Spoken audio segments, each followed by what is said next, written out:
What's up, y'all?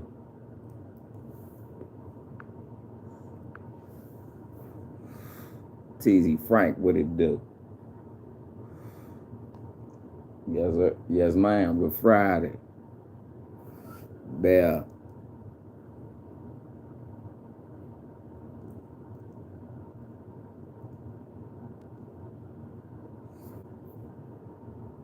What you mean? Where you been? You sober happened? Right. I don't know. That's what I want to know. First of all, this a black kid that's playing with Iowa, so I'm concerned there. But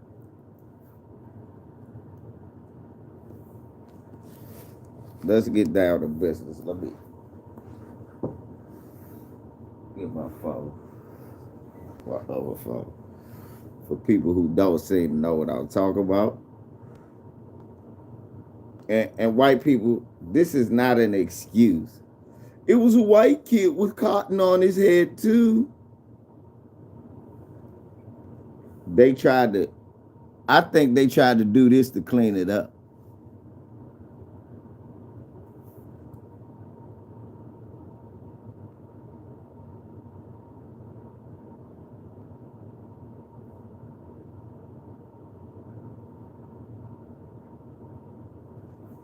Because nobody seems to say why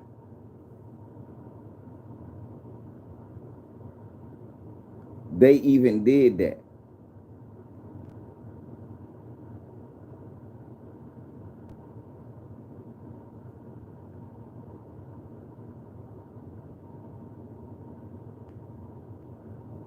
What is this boy's name and where's his mother?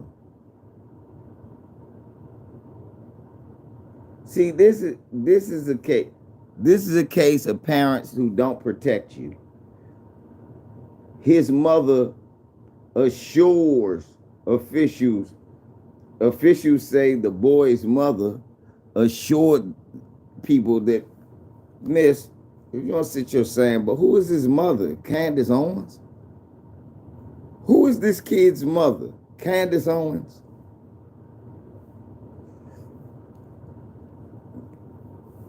There was no ill intent. So, right, Branulus.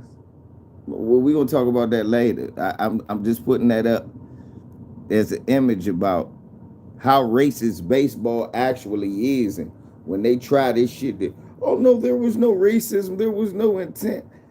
You're not gonna find bigger racists than baseball.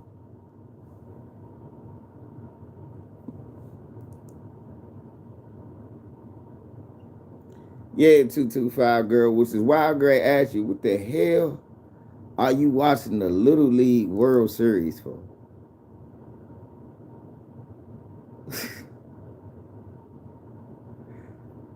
Smash the like, unless you watching the Little League World Series like 225 girl. Smash the like. I got 10 Little League World Series watchers in here. I'll go get on LB about it too. I don't like baseball, period. Yeah, hockey races, but you don't see no little black kids run around with cotton on their head. And yes, hockey is racist.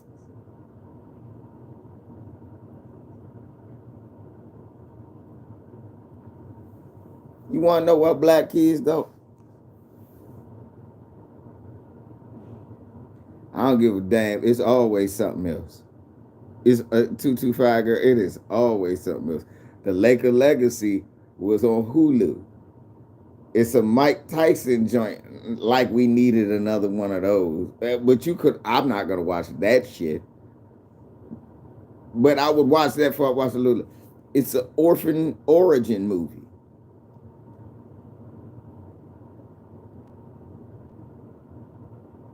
Was your little cousin on the team? I'm not making no exceptions for you either, nigga. Yeah, all y'all softball, baseball watchers. I look at y'all funny. I was gonna say something to LB about that too. Niggas have no business watching baseball. If he was playing, that's one thing. You was watching to support your cousin. But first of all, I'm sorry, John. Guess what? If no, Orphan movie was better than the Little League World Series. I got a problem with any black person putting their kids in baseball. Right, JMB. I have a problem with black people putting their kids in baseball. I do. The reason we don't play baseball because it's a racist ass sport. See, all y'all noticed was Marge shot and the cotton on the head. What happened? But you niggas forgot 2015, Chicago West, the black team that won the Little League World Series. A coach that didn't even play them protested and got them stripped of their title.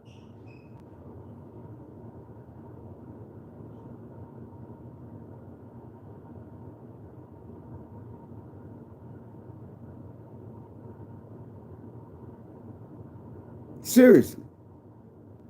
A coach that wasn't playing got them stripped of their title.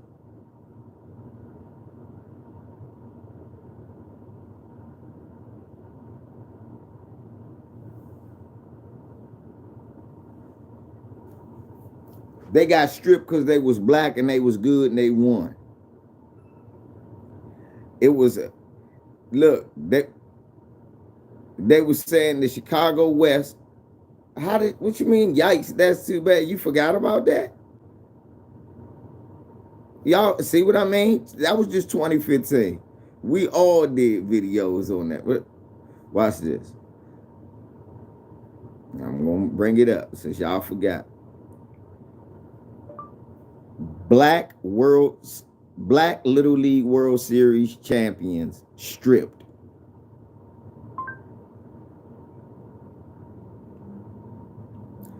Jackie Robinson West, Chicago. No, what's crazy is you niggas didn't remember that. What's crazy is you niggas letting your kids play in that bullshit. That's what's crazy. Right. That's what's crazy. You want to know why black kids don't play baseball? That's why. I didn't. And that's why I never will ever watch that shit again. I won't support baseball. I won't watch.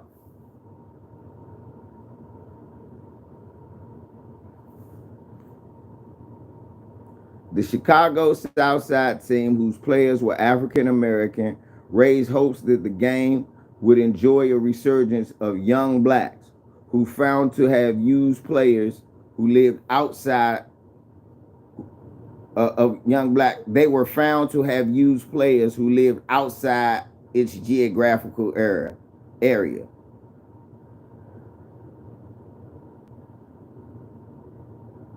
The investigation determined that Jackie Robinson West used a falsified boundary map and that team officials met with neighboring Little League districts in Illinois to claim players. So in other words, what they mad is that this brother got other players from Illinois, from Chicago, and got them to play.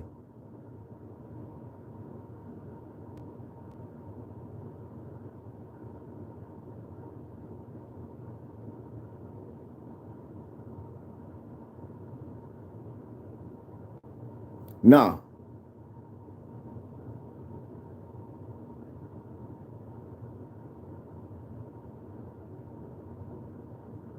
Darrell Butler, the team's black manager, was suspended from Little League activity, and Michael Kelly, the Illinois District 4 administrator, was removed from his position.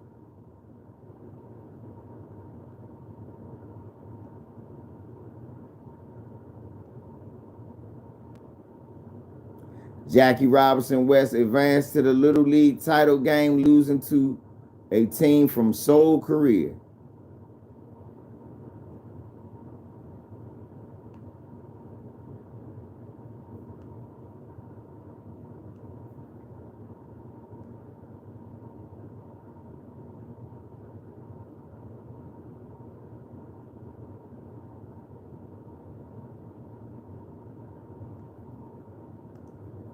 No, see the so when I see that they was willing to strip a whole black team, you know what I'm saying?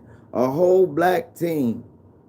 They ain't say the niggas live, the little boys lived in.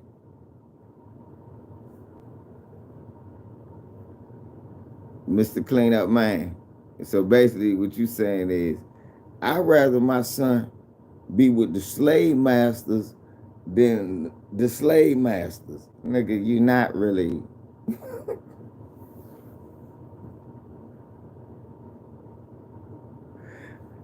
I'd rather my son be with the slave masters than the slave masters. Mr. Clean Up Man, do me a favor. Don't try to make another point again. Oh, yeah, I'm sorry, brother. Do me a favor. Don't try to make another point right now. This is not the time.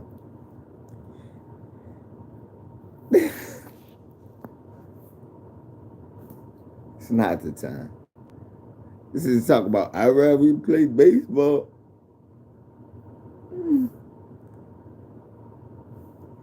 Baseball's nigga.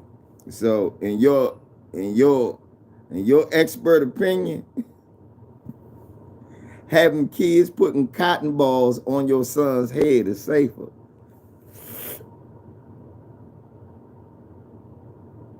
Where's your logic coming from? In your logic, having kids.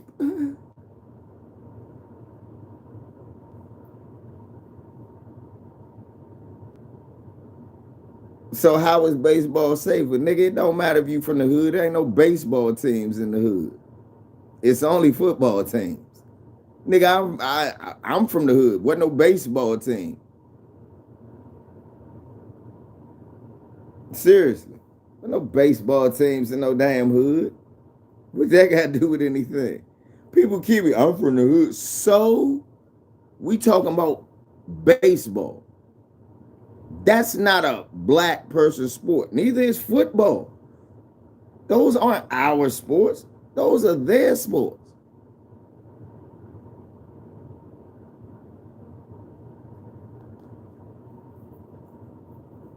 You saying that your kid would be safer in a sport where they literally attack kids. I mean, we're looking right now, they attack kids. And then we'll brush it aside. They take away the kids' accomplishments when they win the World Series, and then they put cotton on their head. My kid is safer in that sport. Nah. One thing I can say about Little League football, all black kids normally play in the neighborhood with other black kids, other black coaches, and then they go out of town and play almost other black teams. It's when you get into high school and shit like that when you start playing them white cities and they be calling you niggers and shit on the football field. But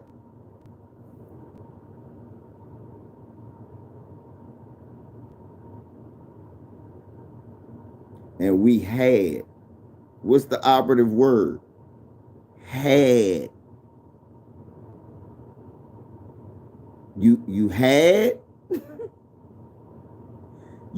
you had, and we had the old national, and then they were called the Knights.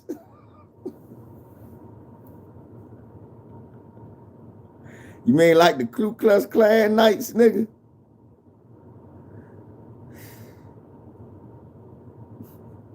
We had the old. What year was this? Had. Nigga, words mean something.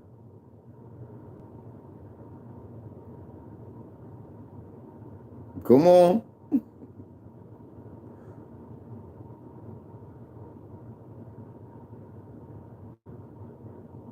Name one baseball player. Rod Carew, nigga. Kurt Flood. Fuck out of here. Kurt Flood, nigga. Kurt Flood, jackass. Kurt Flood.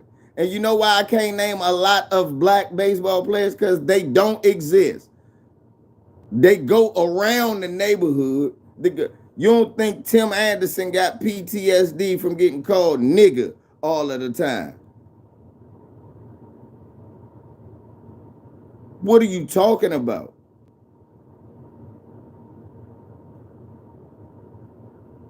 We literally got a few black players to this day that still complain about the time they be getting called nigger in Boston and Chicago. Eric Davis from the Reds still talk about when Marge Schott called him a high-paid nigger. You don't think they get PTSD? Nigga, they was giving me free national tickets when I worked for the company. I told them, eat a dick. I ain't going to no baseball game, sit with a bunch of white people. So you right. Think tank. I lived that life. I worked for the company that owned the Nationals. Niggas like, I'll get the ticket. I said, you niggas some coons. I ain't sitting with these crackers watching no baseball. Ain't even one nigga on the field. And then if it is a nigga on the field, his name Alejandro Rodriguez. They can't find one nigga to swing a bat in the hood.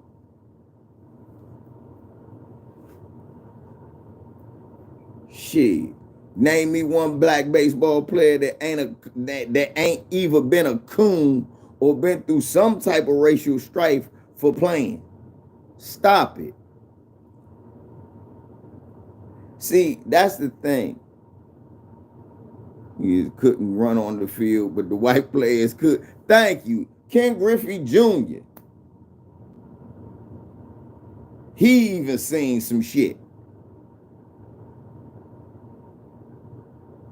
I'm sorry. Nigga, my best sport was baseball. I ain't want to play it. I'd have had to leave the hood.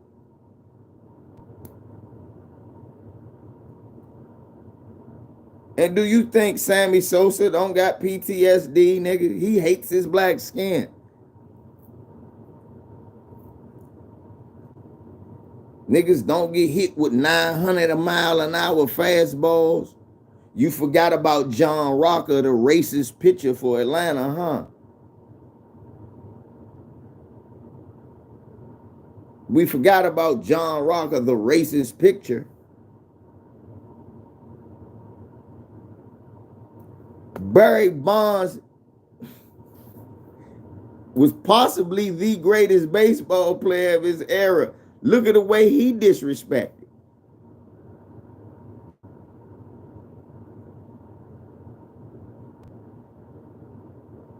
I'm sorry, bro. Nah.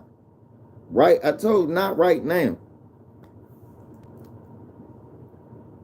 Yeah, nigga, you from College Park, Georgia, but you forgot about John Rocker? Smash the like, y'all. I got 6.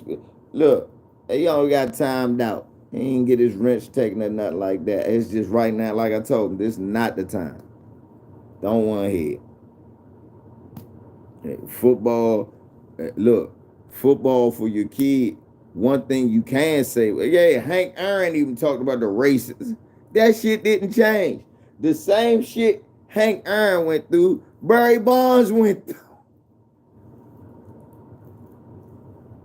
Shit Satchel Paige went through. Doc Gooden went through. Dontrell Willis went through. David Price, half white. He even go through it. It ain't no PTSD. No, it ain't no CTE, brain trauma. It's always PTSD. Gary Sheffield, yeah, that's another one. This nigga got branded as Mr. Mean and all of this shit because he was dealing with these Peckerwood. That was PTSD. What do you mean? You mean CTE, brain damage?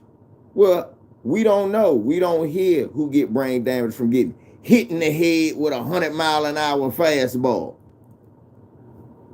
We never really hear about that. What we do hear about is a bunch of black dudes either having PTSD for playing around all them white people and having to swallow all those racist experiences they go through, or being branded a certain way in the media because they won't deal with the racism, or how them niggas end up hanging around white boys and getting bad habits like chewing tobacco and dying early like Tony Gwynn. So don't sit up here and tell me, right? I know that's what you should have said, but don't sit up here and tell me it ain't no traumatization playing baseball.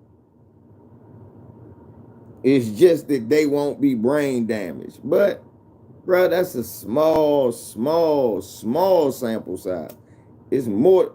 And then the CTE happened normally in the pros. Like, ain't no little kids walking with CTE. You gotta be realistic.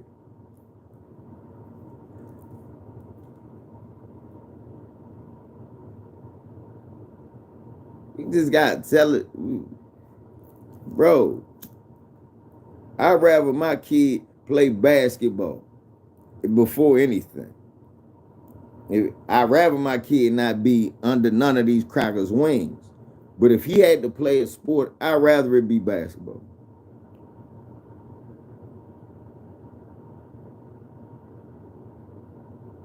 Yeah, Michael Harris. That's a bad situation to be. The one black guy on an all-white team in a racist ass city like a racist ass state like Georgia. Niggas be talking about Atlanta. Man, y'all ain't that, man, I don't want to hear that Atlanta shit. Y'all ain't running nothing. White people doing what they want to y'all ass. We just live together in Atlanta. I'ma tell the truth and shame the devil. We live in Atlanta. Yeah, nigga. And white people doing what they want to y'all ass. Y'all just live together there. It ain't even really a neighborhood. Nigga, y'all just live together. White people doing what the fuck they want to y'all. Letting y'all kill each other up.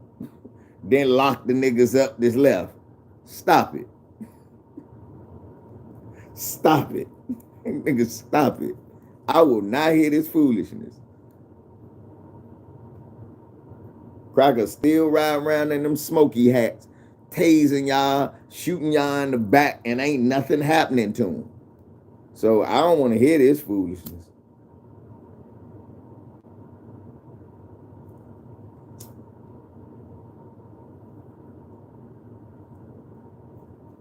Trill Will, what up, bro? There. Yeah, I don't want to hear this foolishness.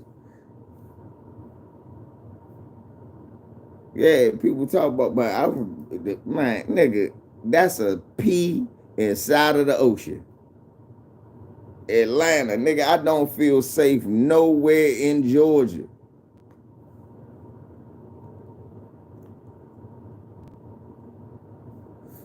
No, it's not. It's Prince George's County. Look it up. It's not. Atlanta just the best place there for niggas who want to stay there. I'm sorry. The best place for economics for blacks, I live there. I'm sorry. It's Prince George's County.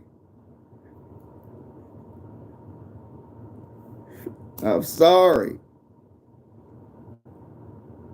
Yes.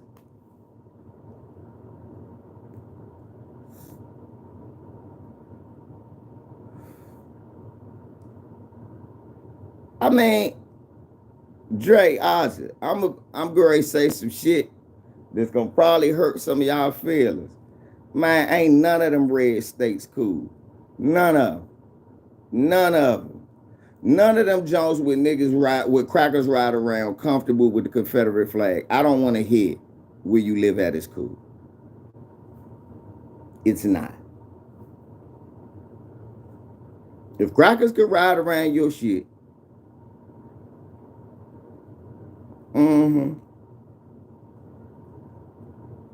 crackers could ride around your shit with the Confederate flag comfortable, you ain't doing shit. You ain't up on shit.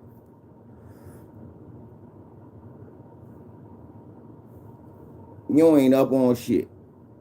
When crackers could walk around with the Confederate flag and shit and nothing is happening, nobody's saying nothing, y'all ain't up on shit. I can't live in none of them motherfucking places that, man, y'all got motherfucker backwards ass rules. You should stop that. Y'all ain't up on shit. Y'all fun to come to and party sometime.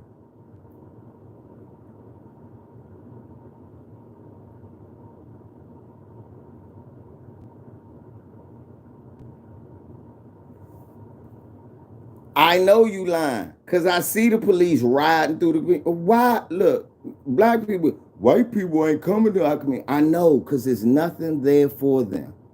Why would they come there? But if they did come there, nothing would happen to them. They could walk through a black neighborhood butt naked, and y'all wouldn't do a goddamn thing. Y'all be shooting at each other, see the white boy, put the gun up, and ask them what they want. Y'all know better. Stop it. Y'all not hurting. Y'all won't touch a hair on a white man's head. Stop it. Stop it.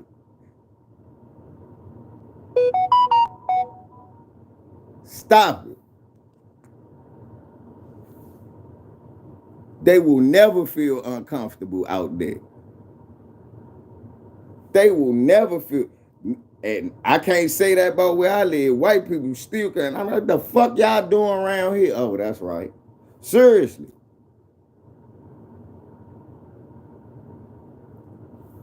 Nah, not everywhere. Not everywhere. See, that's why I said, niggas be like, why? I said, nigga, I could never lay it down south. So why? Because niggas think everybody like them. No, we not. Not everywhere. And that's all I'm going to say. Yes. Nigga, you talking to somebody who uncle went to jail for murdering some white people and got out after 10 years.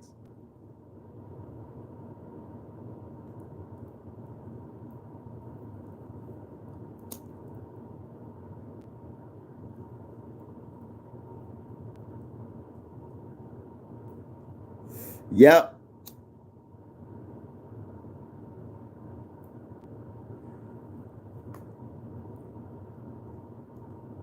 Somebody said Shaquille O'Neal, the man, but like, it's just certain shit that don't happen where I'm from that happen in certain states like that. Like when I lived in South Carolina, that bam ass shit. He was like, let's go to Atlanta. I was like, for what? I'm still down south. What's up, Kiki? Like Texas. Nigga Big Vaughn come out Texas. No. Like, why not? No, I love people from Texas. Man, fuck Texas. Texas is backwards.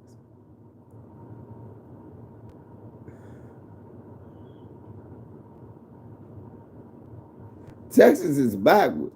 Yeah, and we ain't being honest. Look, we all under white supremacy, but some of us just don't feel comfortable around all white supremacists. Enslaved states, we just don't do it. Some of us can't do it. We still. What's up, bro? You know, I normally hit your line on my phone. Hold on. What's this? I bet you this my shit.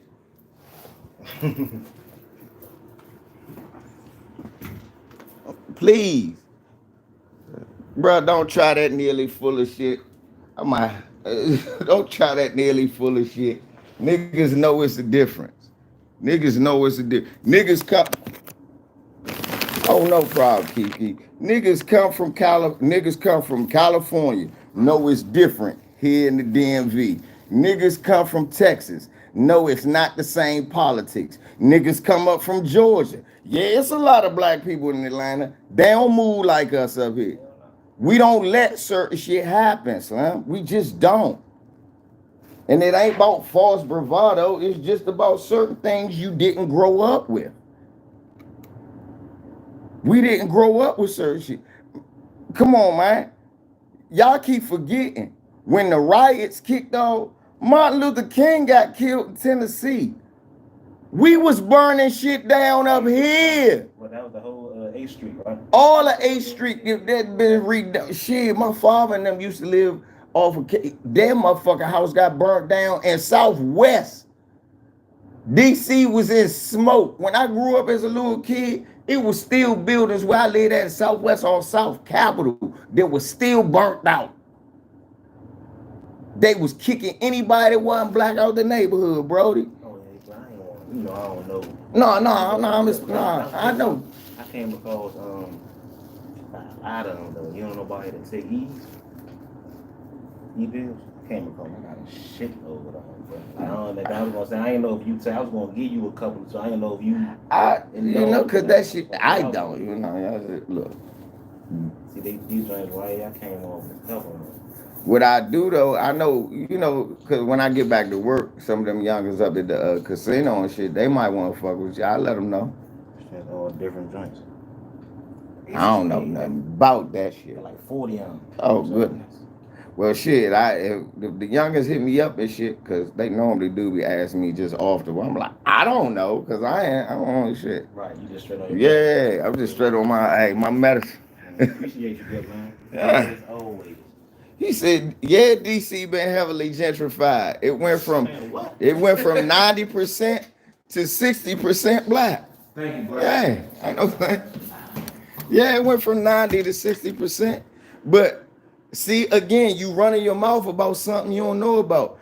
DC really didn't get gentrified. Niggas moved out here.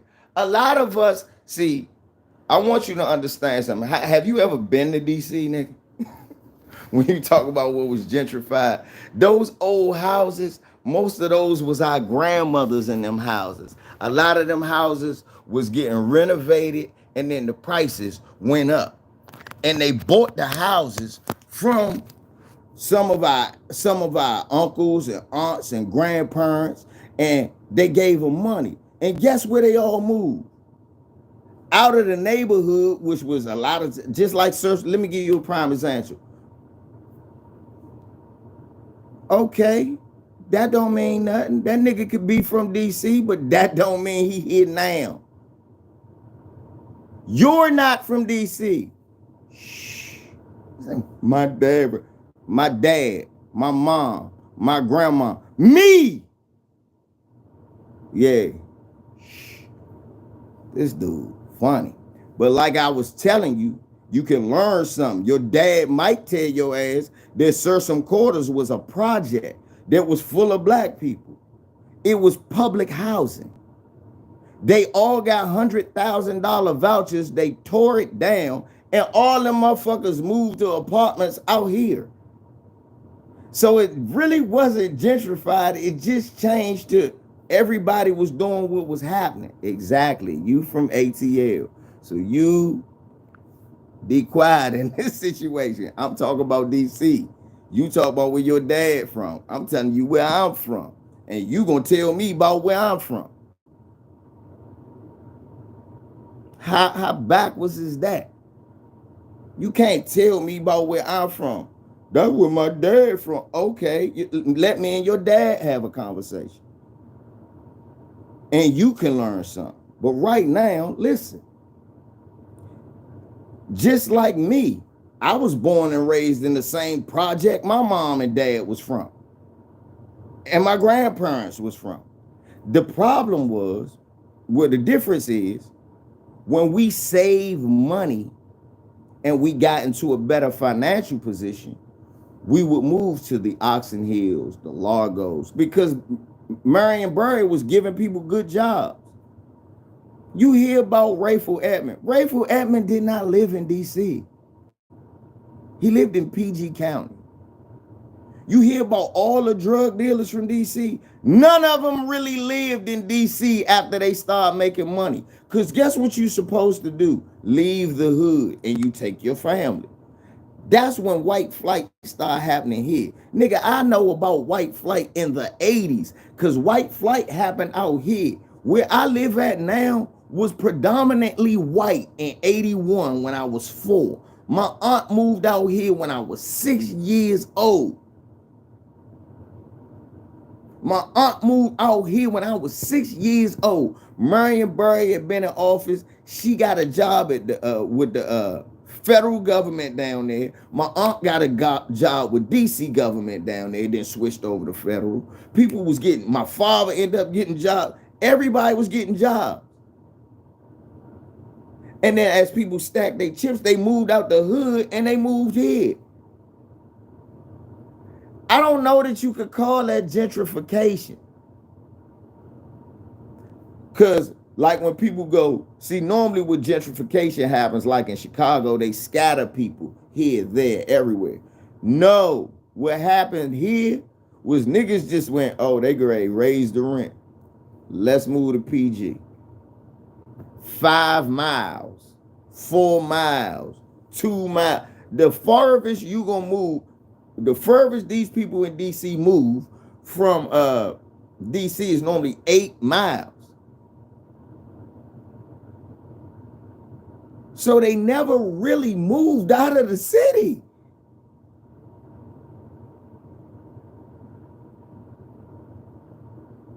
So it's not the same gentrification.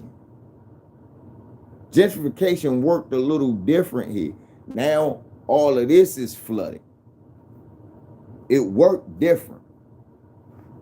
But it ain't, but you act like I can't go to Southeast right now and see a whole bunch of black people. No, I will. It's just now I see more white people than I ever saw. You don't understand that the area they gentrified, black people still moved in just from out of state. Is that gentrification for real? You don't understand that. When you see what happened up at Howard, that was the area that got gentrified the most. You got areas like 640 torn down. But guess who gentrified it? And guess who moved in? Hispanics. Nah, it ain't a bunch of white people running DC. It's not. It's not. You see when they try to flex their muscle, it gets shut down. We can walk through the dog park. That white man had to move. You saw when they tried that shit up at Howard, all the niggas came from PG County. They used to live in DC. Like, hold the fuck up. We ain't go nowhere. We still come here to party. You saw what happened when the people said we don't like the go-go music. They flooded the streets.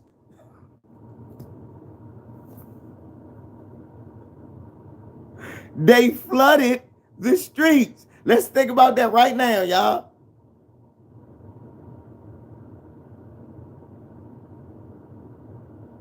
For a week.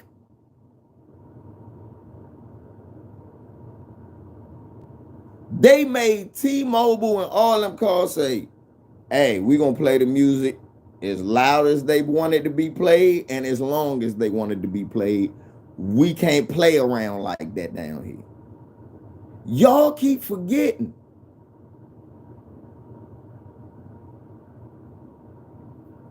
Y'all think DC is the monument and the capital. No, the fuck it's not. That's where tourists go. We don't go down there. We don't care about that. We don't care about none of that. Really, we don't. Okay. Why you think the riot that when they did that little shit, them motherfuckers had that shit up at the Capitol? We was like, let them motherfuckers come through the neighborhood. We're gonna light their ass up. Do you know how small DC is since your father from here?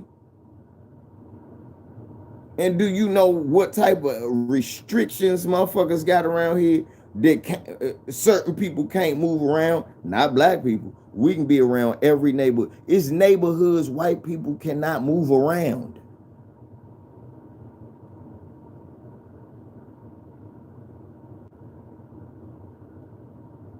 And because it's documented, somebody gonna do something.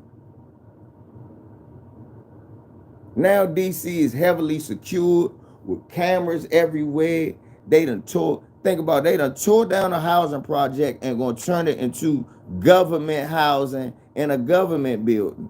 That's how they had to gentrify DC, because they knew niggas would move back in. Niggas will move back in. They tore Barry Farms down. They said, we this gentrification, it worked, but it ain't working the way we wanted to. Why? Niggas is still living here. They made high rises in Southwest where I grew up. Niggas live in all the buildings.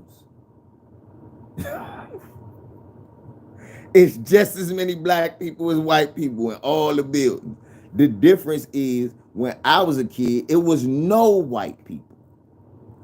That's what people had to understand.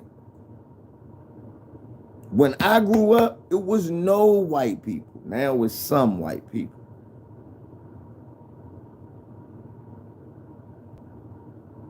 But like Shay said, I don't know what it is you could call upward mobility gentrification. A lot of y'all don't know shit about DC. Y'all get to talking.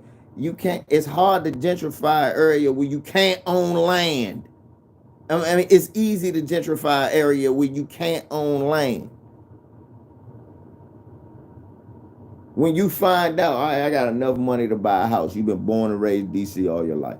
And you find out that you can buy the building, but you can't own the land. What is that? What kind of... Then what do people move from DC to Maryland?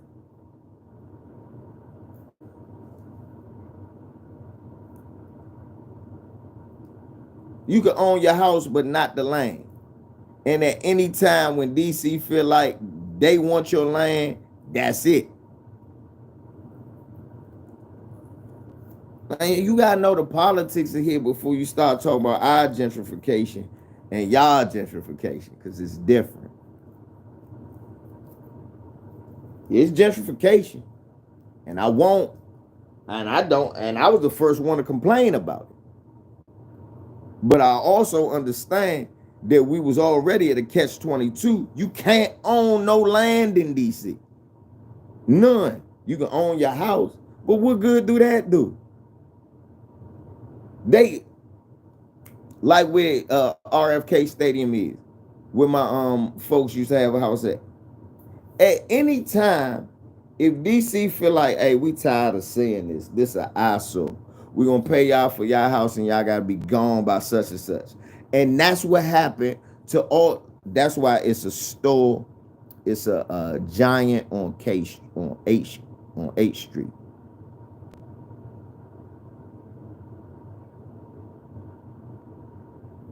It's a giant on H Street. There used to be all houses. Like that whole strip on H Street used to be burned down buildings and old houses that black people lived in. Thank you. And what they did, they took them people's houses, turned it into a giant weed dispensary, apartment complex, and gave them money. All right, you gotta leave. You don't own no land. This our land. That's your house, but we giving you money for your house. That's a little different. Fuck you gonna do? Chain yourself to the house?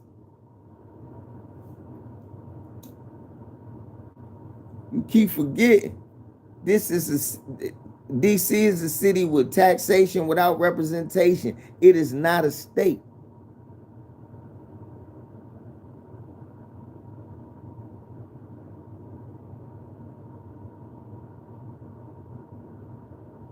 Yeah, ain't no white people. Shit, we ain't grow up no white. We barely saw them motherfuckers. Like I told you, when I moved out here to Suitland, to go to high school, because my father ain't want me to go to DC high school, was like the first time I went to school with white kids. I ain't even had classes with them. They was just in the school. We were, white kids, where do they live? They was like on base. I was like, oh, It was like 35 of them. To this day, it's 35, 60. People say, man, ain't no white kids in Sula. Who go to school with white kids?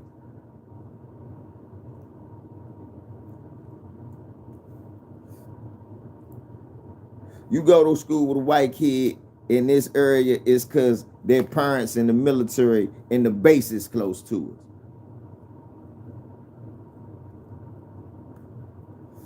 You know who went to school with white kids? Dave Chappelle. He went to Duke. It's two schools. You will go to school with white kids. Duke Ellington and School Without Walls.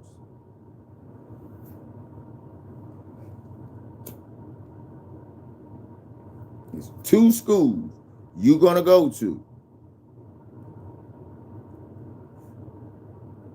Other than that, you gotta come out Maryland. And if you in PG County, you still ain't gonna see nothing. You gotta go all the way out.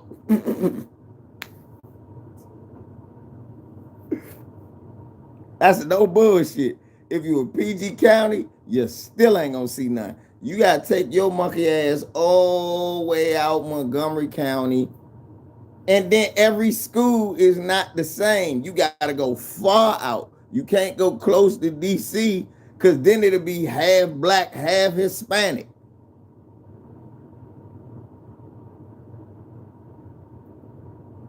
That's what type of fights be happening in Northern Virginia. That's what type of fights be happening in Gaithersburg. It don't be black versus white. In the closer areas, in Silver Spring and shit, ain't nothing but niggas in them schools.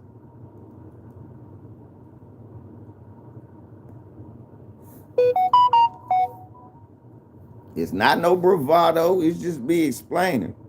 Every place not the same. I done went a lot of places in my life. I went, oh, y'all get down like that? Well, I'm going to tell you now that ain't how we roll. We going to fuck you up. I'm going to try you. What? Yeah, I'm going to try the nigga. What you mean? Because they not built like that. That ain't what we do. It was a video Tariq was showing at Central High School. It was black kids versus Mexican kids. And I thought some Mexican kids had started. No, they tried some shit with the black kids and got destroyed. This was 6 years ago. That shit ain't happened no time. Them kids got destroyed. Since then, Spanish kids don't try us. Not down here. Like, hold on, who the fuck? We will punish your ass. That shit happened over west. Where they close to the border. Right.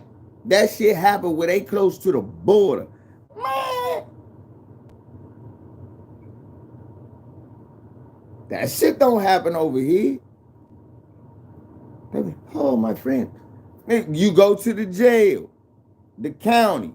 Man, niggas be beating the shit out. I have to smack the shit out of these Spanish motherfuckers just to let them know.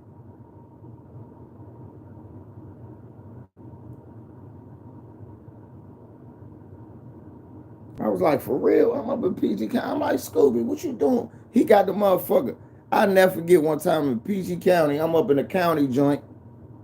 Motherfucker, homie of mine named Scooby. Man, had the white dude, had the Spanish dude. No. Boy, school. What's up? I said, man, you know we don't fuck with them like that little amigo got out his mouth wrong. He said sometimes they be trying to talk slick because they deep up in Highsville. We be having to fuck them up. I was like, for real, they do? I said, man, they only be nice. Man, they know not to fuck. It's too many of us. Y'all gotta understand, we not close to no border. That's why we gonna have problems with them busting them motherfuckers over here. We gonna have problems, and y'all gonna start hearing on the news. You be like, and my man gonna be like, God damn, he was saying that shit. They built a little bit different down there. They territorial than a motherfucker. Mark my word, they gonna start smoking a lot of these motherfuckers. They gonna start smoking immigrants.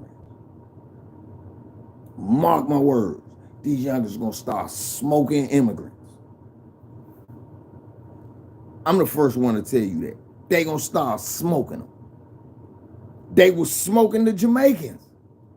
They ain't the Jamaicans when they came up from New York, they was smoking them. Shay, they gonna smoke them motherfuckers. That niggas don't got no kinship with them here. We don't have no kinship with them. Nah, we look at it like, man, we used to live in these neighborhoods and they gave it to them. Serious. If you walk around, the census is that. I remember this dude, Francisco, Mexican dude, said, yeah, black people here that don't like us. I said, yeah. He looked at me and said, what? I said, here, cause I mean, you gotta understand, y'all came over here, y'all be trying to take over instead of just assimilate. And we not good with that take over shit.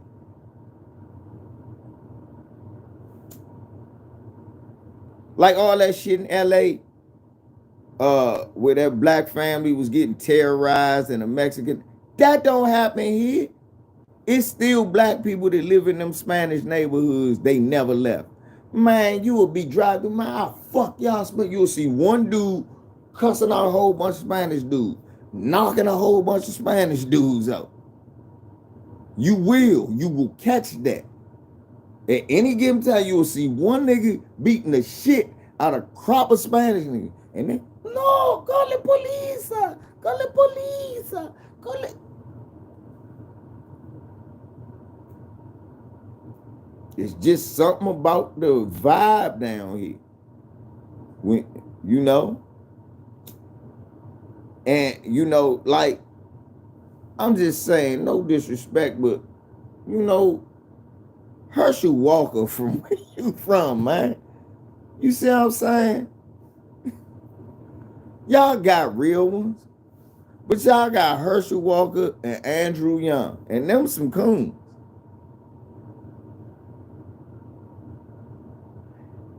Our legacy is Marion Barry.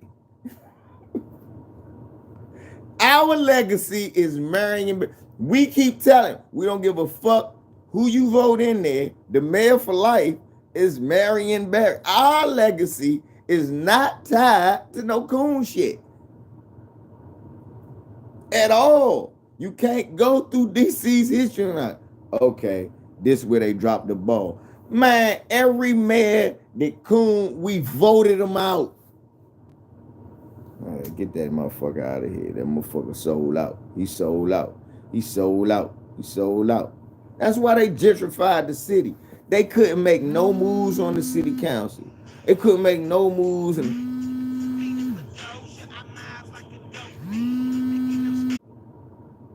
Yeah, y'all. I'm just saying, man, you can't have that kind of legacy and say you understand it's all the same. No, it's not all the same. We just all in the same system. Now that I never argue. Yeah, we got white supremacy here too. Yeah. It's more covert. It's Jim Crow Joe style. Because they can't be overt here. They can't be overt with their race. You think about it. They had to go to Anne Arundel County. White bitch called us the nigger county. They voted that bitch out. We ain't got nothing to do with that county. That bitch closer to Baltimore than she is to where we live. We still got that bitch right. I'm just telling you.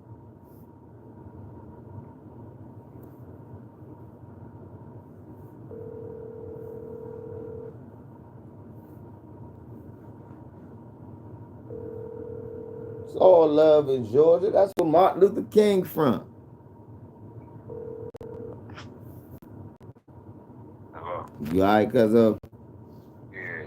Well, Jamar said he don't work tomorrow, so what I'm gonna do, I'm gonna go ahead and get him the black car, and he just gonna take you to the jump and bring you back tomorrow. All right. What time is it? Is it 11, right? Yeah. All right, cool. Yeah, so I just get to him early, give him the car. Yeah, y'all go handle that. All right. All right, bro. All right. My bad, y'all. My cousin, he his eyes because he got diabetes. He been having surgery to reattach his retinas and try to get his surgery back together. And I had to pick him up from surgery today because they won't let like Uber or nothing like that bring you home. You gotta have. Honestly, yes, DC and Baltimore is different.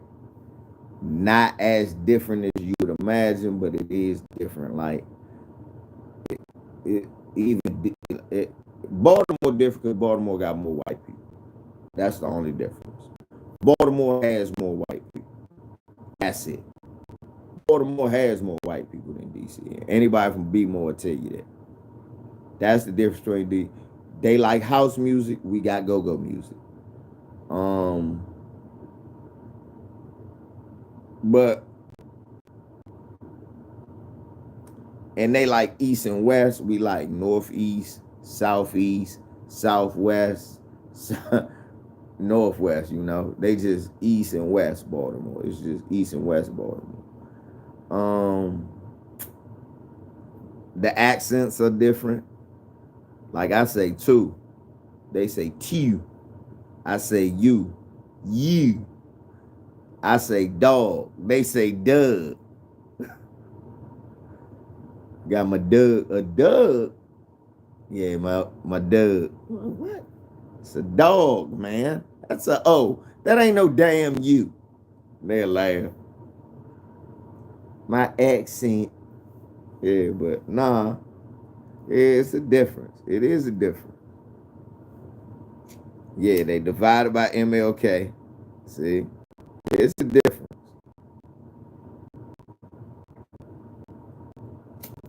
They dress a little different. They dress different than us.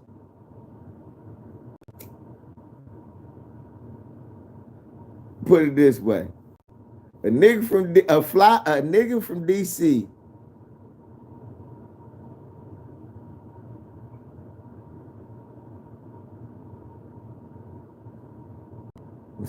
That's crazy. It's niggas in DC, right? That dress okay. You could drop them off from Baltimore, them niggas would be fly.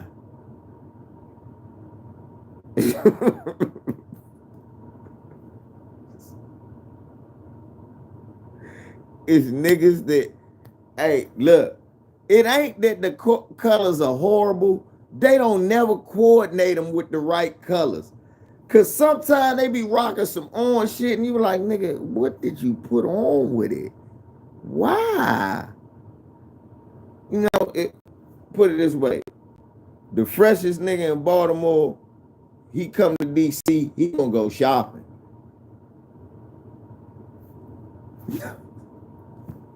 he gonna walk around, see all, he was like, where you get that? Where you get that? Where you get that? Where you get that? Nah, it's some niggas. Yeah, that's why I said the freshest nigga from Baltimore, if he come to the hood, nah. Harvard the Grace, that's a little bit, that's the crazy house. Harvard the Grace, the crazy house, nigga. It's crazy people do it. Yeah, Baltimore niggas is buying, was buying. Like I said, the freshest Baltimore nigga, he come to DC, he gonna have to go shopping. He can't just, that's what I'm saying, Bert. If the freshest nigga from Baltimore came to DC, he has to go shopping.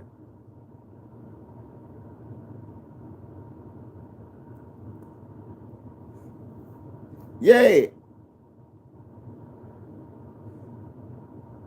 But when it comes to like, you see how Baltimore get down when it came to the police. They got tired of the police, right? And you saw niggas from DC start coming up there with them. At first, Baltimore niggas like, man, y'all come. Nah, I was like, nah, we coming up to support y'all. Y'all only up the street.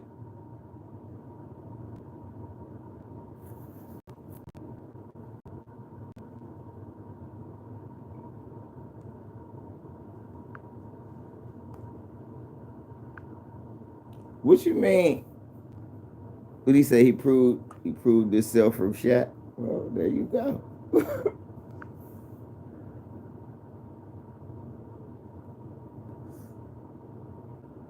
Oh, seafood, Baltimore. You want seafood? Go to Baltimore. That's the truth. Cause see, that's the thing. That's how about. Well, what you gotta understand, bro. I don't give your city too much love. I give it the love it deserves, nigga. You gotta understand. Baltimore, a place we go to hang out. We go down to y'all harbor like motherfuckers. We used to go down to the harbor like motherfuckers come to the monument. Nope, I ain't never been to Chicago, man. Motherfucker told me I got a sister that I'm very close to. She's from Chicago. She will never take me to Chicago. She has told me that. She will never take my black. She said you ain't missing nothing in no damn Chicago. Baby, that's okay. That's just how she said. You're not missing. She told me I'm not missing.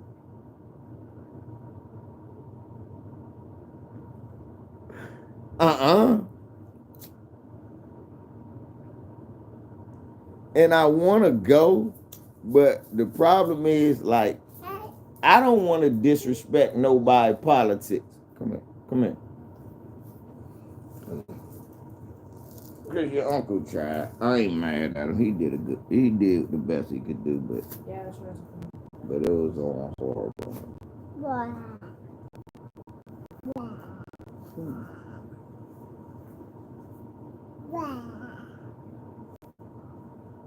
Right. And that's too much for me, man. Like Los Angeles.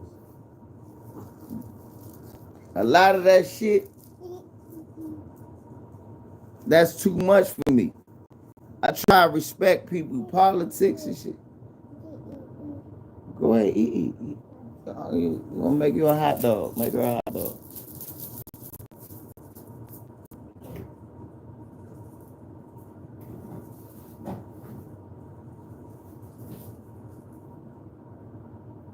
Yeah, I don't want to disrespect nobody politics when I get there. I want to get there, learn the city, see some shit, learn some historical events, have a good time, go to the places where the kids have fun, all that stuff. Man, I ain't trying to go out there, Bama's blowing at me and shit. Man, I got to have a heater. I got to duck and look around. Nah, I don't look over my shoulder. Fuck, I got to look over my shoulder for.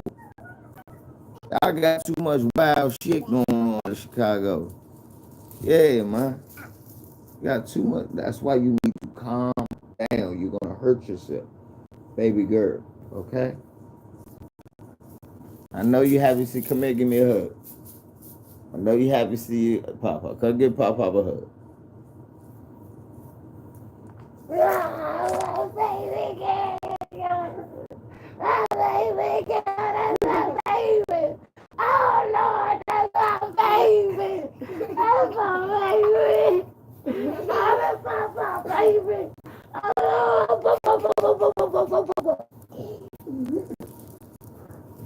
go and get ready to eat.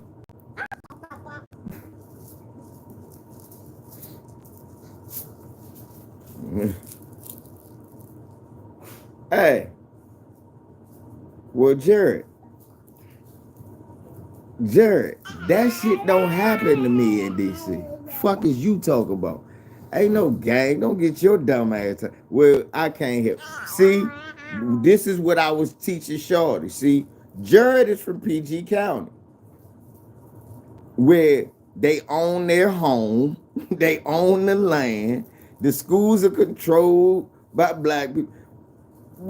They are middle class black people that raised their kids the right way and wanted their kids to have good jobs. His mom had a good job. His dad had a job. So Jared think DC is like Chicago. Now, actually, DC is nothing like Chicago.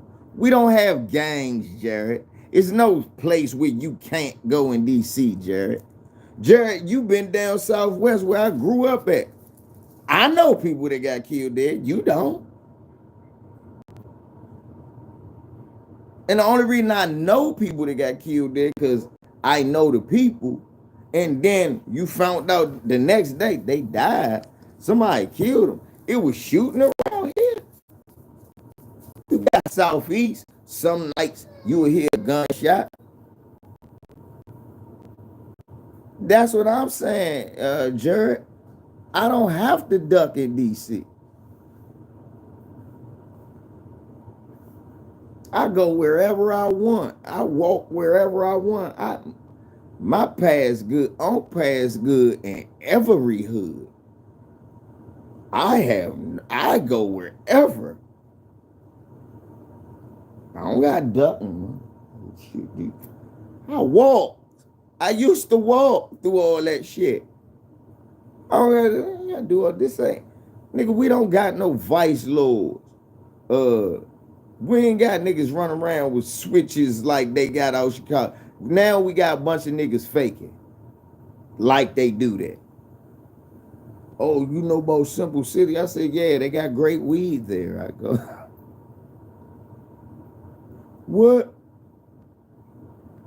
I be telling y'all, let me teach y'all younger son. Tayana, no disrespect, baby. I ain't worried about him. I got bigger fish to fry than that, baby. Let me teach y'all younger something that this gonna be great for your lifetime. You know why none of that shit that happened to other people that was in my peer group happened to me? Cause I was always above that shit. I never moved with other people. I'm from a neighborhood, but I don't have to be here 24/7, 365 when it's already my address.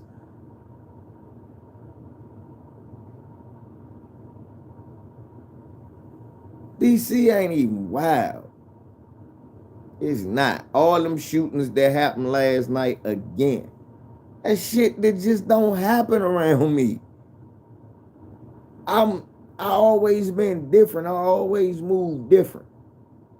That shit can happen around me but never affect me. Cause I'm not into that stupid shit.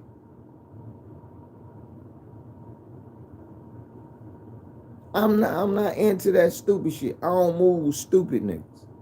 You gotta prove yourself to even be able to fuck with me. For real.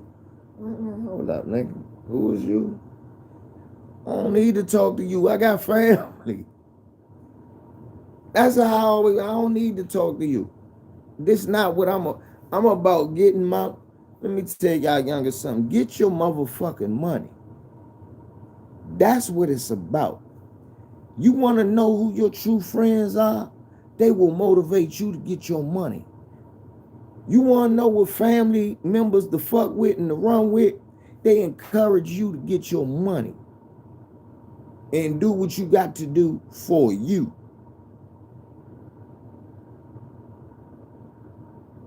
You only got one motherfucking life to live. And you out here fucking, and don't fuck with no randos. Shorty, listen, anybody above 17, 18, if you hear my voice, if you haven't made all the friends you're going to make, you've already made them. Let me let you know that now. If you have a quest to make friends after 20 years old, something is wrong with you, nigga. Get your motherfucking money. Get your motherfucking money. The message for today is get that motherfucking money. And don't fuck with a whole bunch of randos. Having niggas around you, and you don't know what they into. Yeah, ain't nobody looking for you, but somebody might be looking for this nigga. If you got brothers, cousins, sisters, aunties, and uncles, you got family. That's the first friends you need to be making.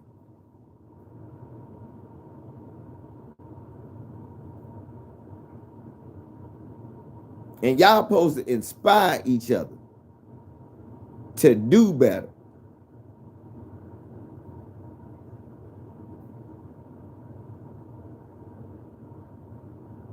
Yeah, but it's because you keep going there getting yourself hyped, Tayana, and you shouldn't do it. I've been told you that years ago. Why waste your time looking at some shit that you don't like? My time is valuable. I don't spend it looking at shit I don't like.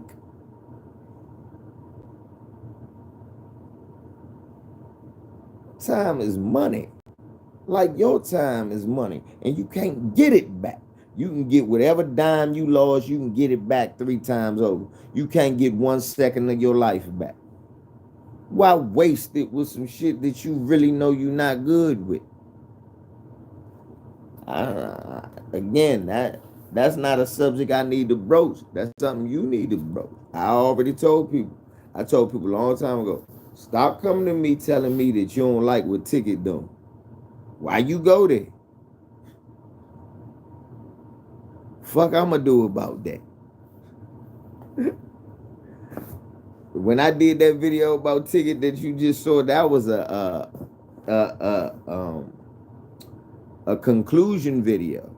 That was the end of that was basically, because see, everybody who's been with me know I've been stopped talking about that. I just told people that shit like that would happen. And then when you see that it happened like that on a massive scale and niggas is talking about it, okay, now I'm gonna talk about it. Remember I was telling y'all that this gonna happen, and it happened. And that's why everybody's like, Veezy, you already said that.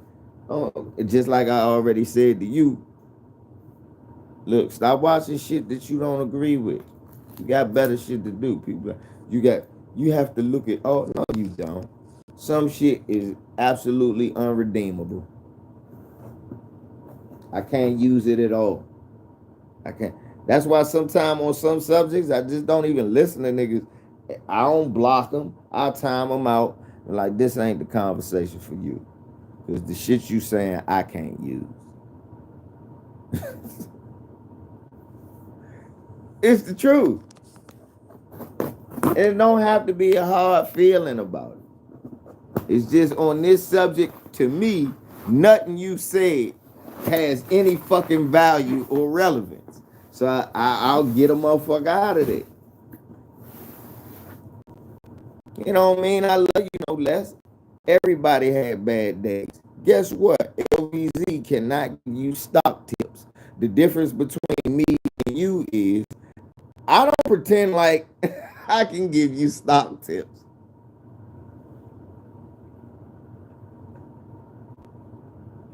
That's what I be trying to explain. That. Hey, look. I know my wheelhouse, goddammit. If you know your wheelhouse and you just stick to that wheelhouse, you'll be better off. No, I don't got all the answers, but the little bit of shit I know a lot of. I know a lot about the little bit of shit I know.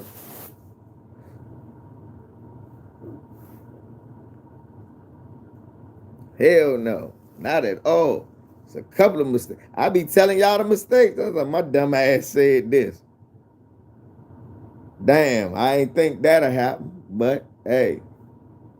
And then I'm still able to make rational adjustments when I see, okay, I was wrong there. But based on what's happening now, I see this might happen next. And then I get that conclusion right. And people are like, man, I'm like, nah, but you forgot I guessed that wrong. That's okay. I swing and miss. But it's an educated swing. Some of y'all got the axe chop for a baseball. It's not gonna work.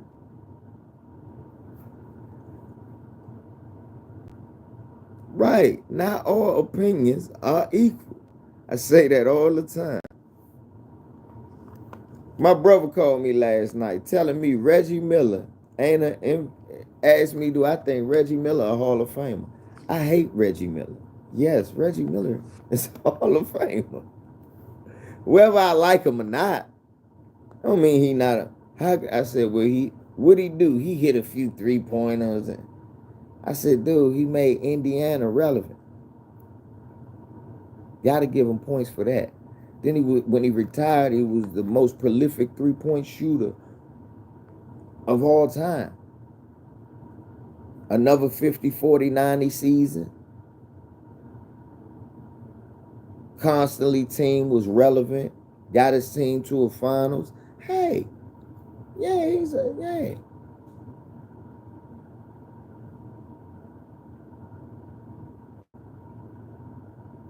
It's funny, Jared, why I hate Reggie. I can't stand Reggie Miller. Just don't like him. I just don't like Reggie Miller. Just something about Reggie Miller I just don't like. I like his sister better than I like him. I think Reggie was great. I think Reggie was overrated. Down mean I don't think he was all of fame. I think Reggie was overrated. I think Mitch Richmond was better than him. I think Dumas was better than him. I think it's just I thought other players was better. But he was good. I just,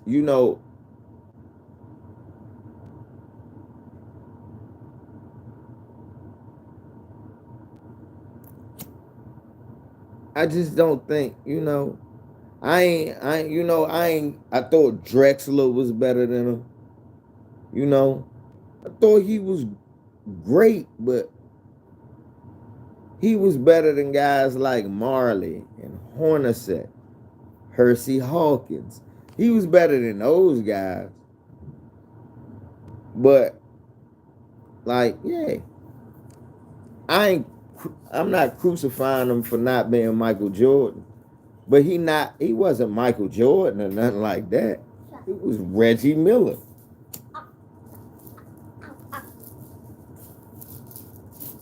Right. Put it this way. Nobody was on the basketball court going, Miller. Nobody was on the basketball court doing that.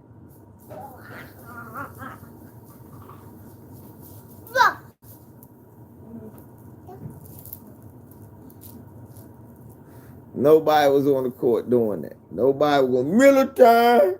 Nobody was doing that. And that's okay. Right, exactly, 225. But before Reggie, who was talking about the Pacers? Nobody. So you got to give him credit for making the Pacers a household name, whether I like the nigga or not.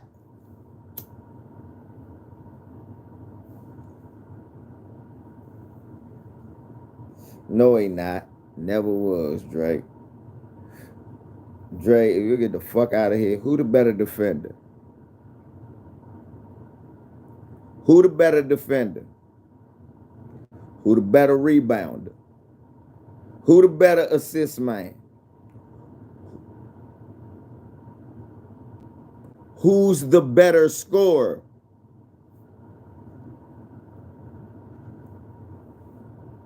Outside of shooting, goddammit, what did Reggie Miller do better than Clyde Drexler?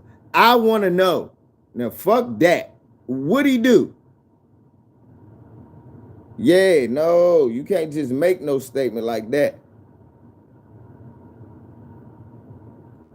Just say, I don't like Clyde Drexler, but don't get up here telling lies now. This nigga said Reggie Miller. See, that's that ticket TV dilly shit. Reggie Miller better than Scottie Pippen. What? No.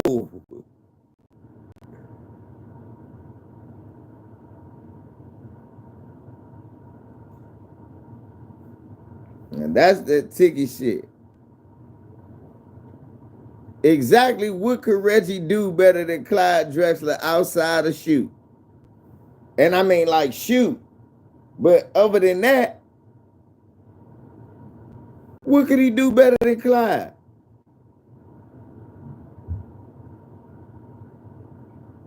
What? It don't matter. You can get Yeah, because Ticket the only person I fry. Don't do that. Yeah, 'cause I ain't even been talking about Ticket for about 2 years. I'm still undefeated. What are you talking about? This is easy. At what? Let me ask you a question.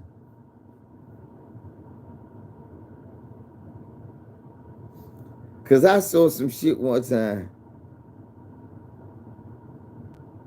Right, I was about to say, do you realize that Clyde Drexler led Portland to 2 finals? They just lost. But he led, and then when he was old, he helped Hakeem win his second. Come on, Dre. No, he wasn't. I'm trying to figure out what you think outside of shooting, he do better.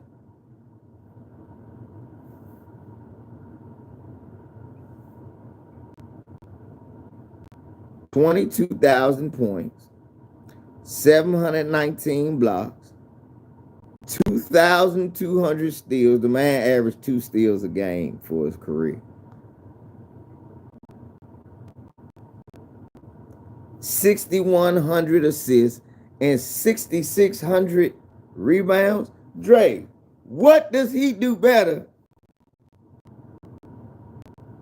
Thank you. I love Cheryl. And I know I told you I don't like Reggie Miller. I don't. Because I thought he was overrated. That don't mean he's not a Hall of Famer. You see, I know how to do that. I don't think he like McGrady. I don't give a fuck what nobody say. I don't think Tracy McGrady is a Hall of Famer.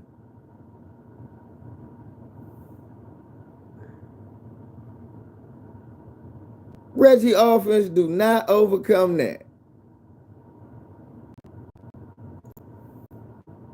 Reggie wasn't a better offensive player than Clyde. That's my point.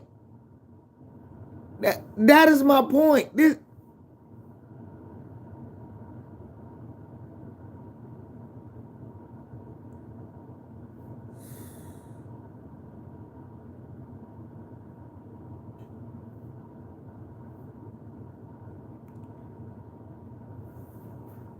Clyde averaged 20. Clyde averaged 20 for his career. Reggie averaged 18. Clyde averaged 6 assists. Reggie averaged 3. Clyde averaged 6 boards. Reggie averaged 3. Clyde shot 49%. Reggie shot 47. Clyde shot 32 from the 3. Reggie shot 39 and a half, 40. Clyde shot 78. Reggie shot 88.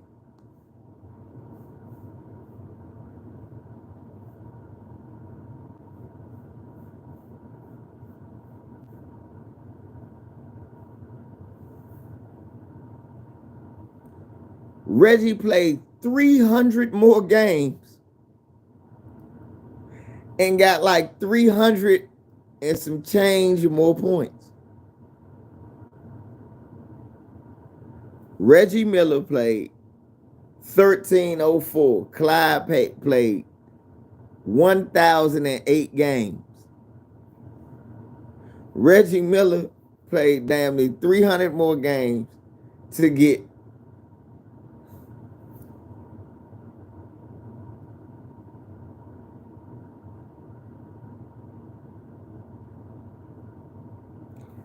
not Wikipedia, son. Not Wikipedia, son. Again, to keep your wrench, because you're not making an argument, you're getting your ass heated, son. It's not Wikipedia. It's Basketball Reference, son. And again, what are you young boys smoking where you think that facts? Oh, you Wikipedia facts? Yes, nigga, to make sure. Reggie played 300 more games. He got less assists, less steals, less rebounds, less blocks, but he got more points, just less points per game.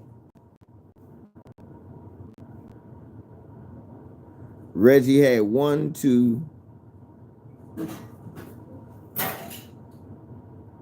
1, 2, 3, 4, 5, 6. 6 career 20-point scoring seasons. 1, 2, 3, 4, 5, 6.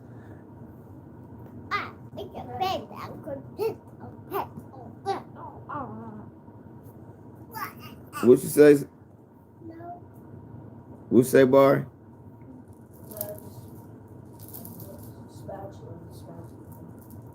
I don't worry about the spatula. Just make sure. Hold up, let me see one more thing, because I already know that the answer. Yep. Clyde had 1, 2, 3, 4, 5, 6, 7. Hold on. 1, 2, 3. God damn. 2, 3. We had 19 then. 1, 2, 3, 4, 5, 6. So Reggie had 6 seasons where he averaged 20. Yeah, you gotta wait to eat. It's hot.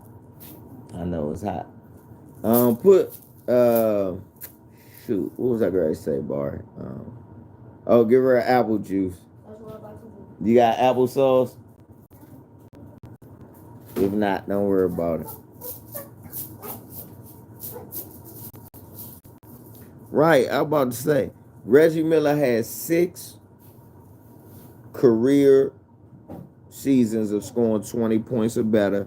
His best season being 24 a game.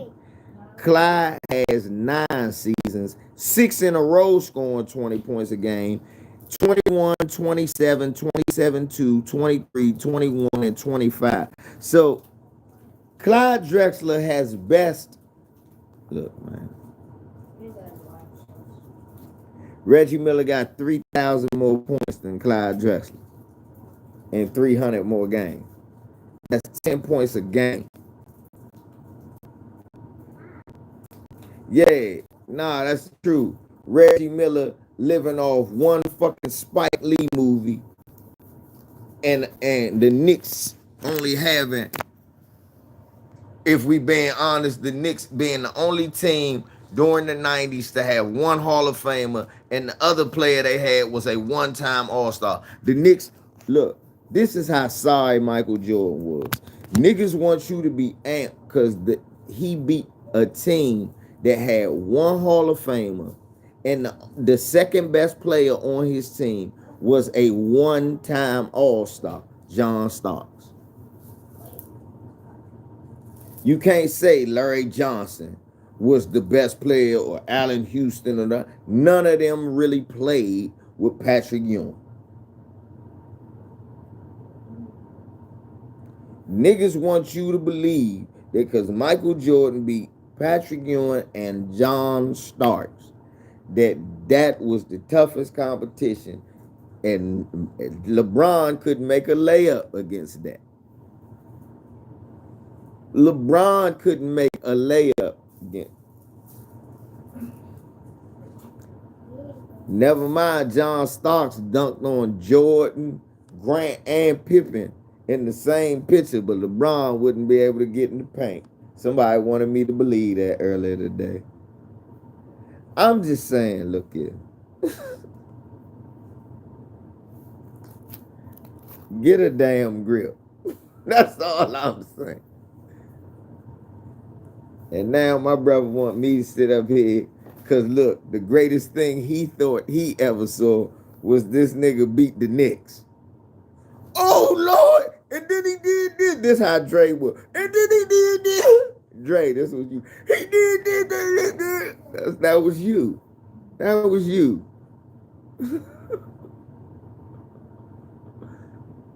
That's somebody told me.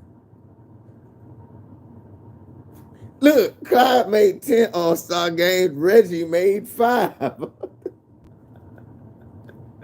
That nigga made Come on, man. Reggie Miller was never better than Clyde Drexler. He did. Oh no, he got to be the greatest. He did like this.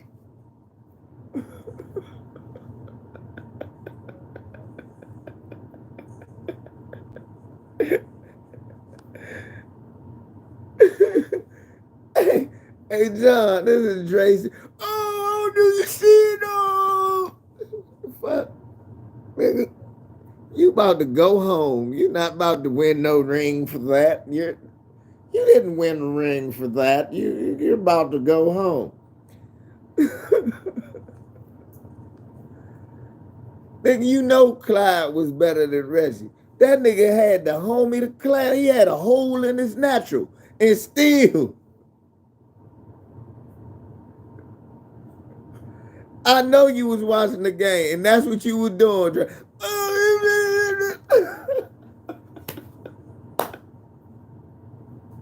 You don't get a ring for choking yourself. You don't. That doesn't guarantee you winning the finals.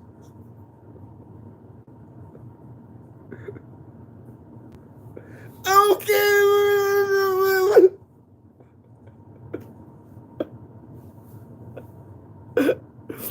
Stop it. Dre, stop it. You're too grown for this. Hey, those are fast. She was home.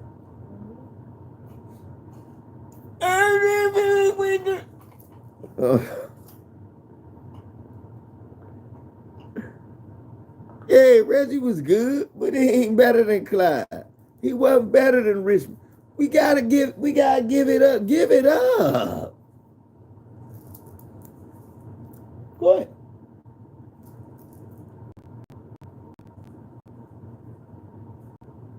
We gotta give it up. We can't just be hating on.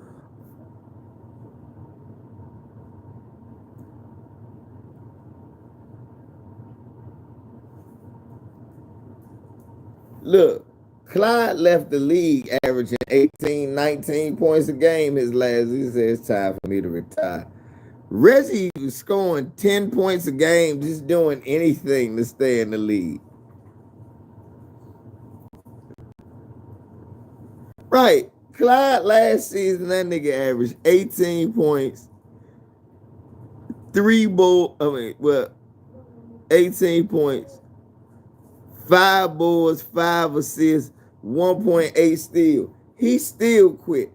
That was probably one of Reggie's 5th greatest years.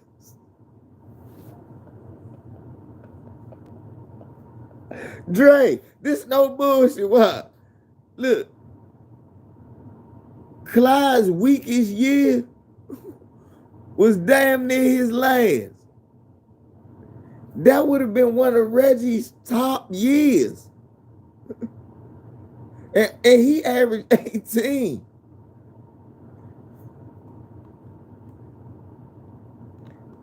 Clyde, worst year, he averaged 7 coming in the league.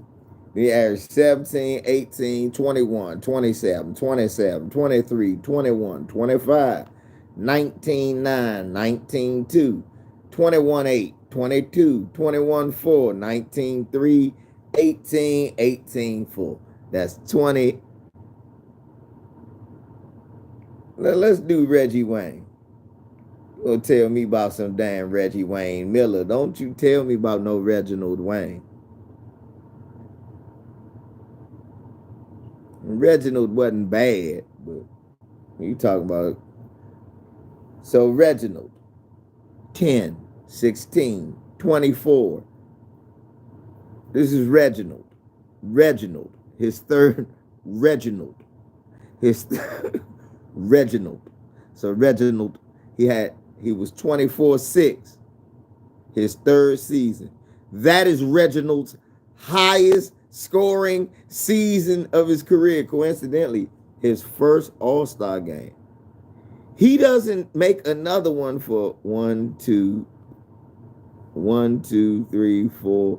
5 years. Then he make 2, then he don't make another. So let's talk about Reginald. Reginald averaged 24 and 89. 22, 20, 21, 19, 19, 21, 21, 19, 18, 4, 18, 1, 18, 9, 16, 5, 12, 6, 10, 14, 8. See, look, Clyde last season would have fit in good.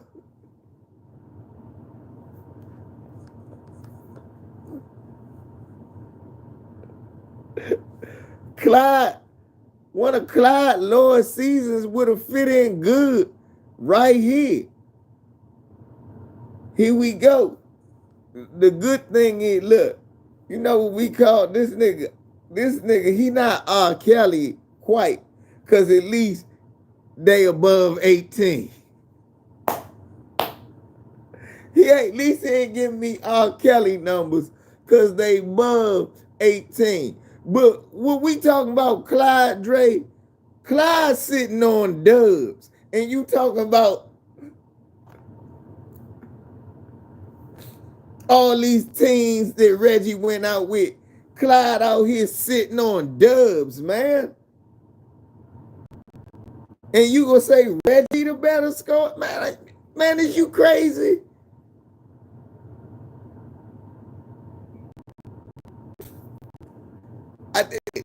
Clyde was the first Cash Money artist. He was on dubs.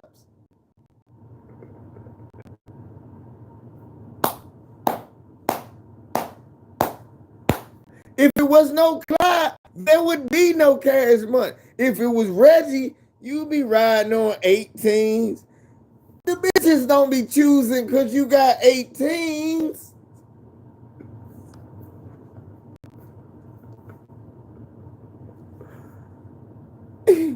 So Dre, you're gonna need to recant that statement. He's not a better, he never was.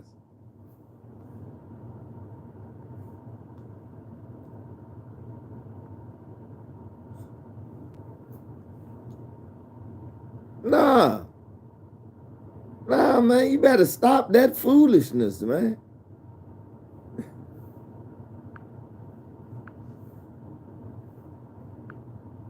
You got to stop that foolishness. That's what you're doing. You're doing foolishness. Dre.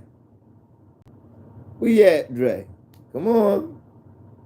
Come on now. Get your slice of humble pie now. Get your arms, nice big arm slice now. Come on now. You know what you said was wrong. But Reggie played 20 years though. Clyde played 16. Shit, Reggie had paid 20 years to pass Clyde.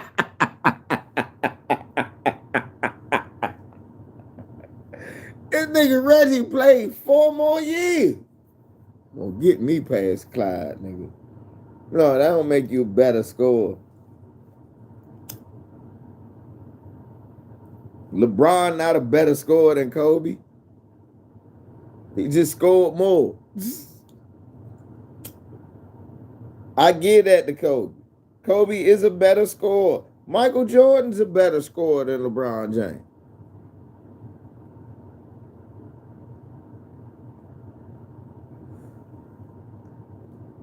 Yeah, I get that to them. The problem is LeBron James not that much better than them at scoring.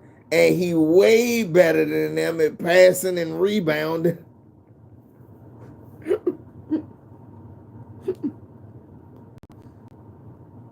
You saw Ticket try to do that clown shit. He only averaged 1 more assist, 1 more rebound. Nigga, no, nigga, stop it. You don't want to do the totals because you know he done blown that man out the water.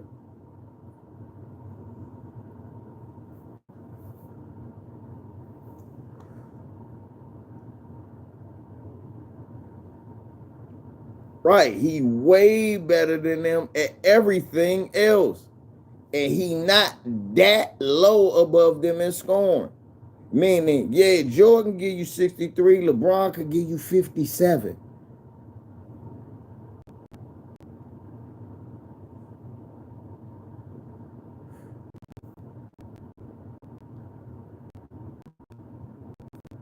what's the difference? He gonna score 6 more points. LeBron gonna give you 57, 16 boards, 8 assists, 5 steals, 3 blocks. Jordan gonna give you 63, 5 boards, 2 assists, probably about 4 steals, and might get a block. But LeBron gonna have down there. LeBron gonna have a double-double or probably a triple-double.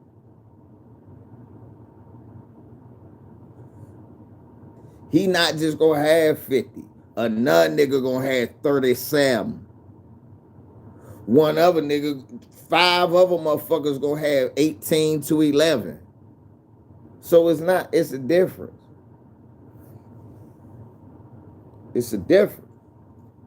It's not that much of a difference in scoring, but the playmaking and the other shit makes it where it's not equal. Up y'all, thank you. Up y'all, are you looking over your shoulder? Up y'all, chilling like a motherfucker. So, up y'all, what is my nephew talk about? Nigga, we walk around DC. Nigga, DC is a tourist spot for us too when we want it to be.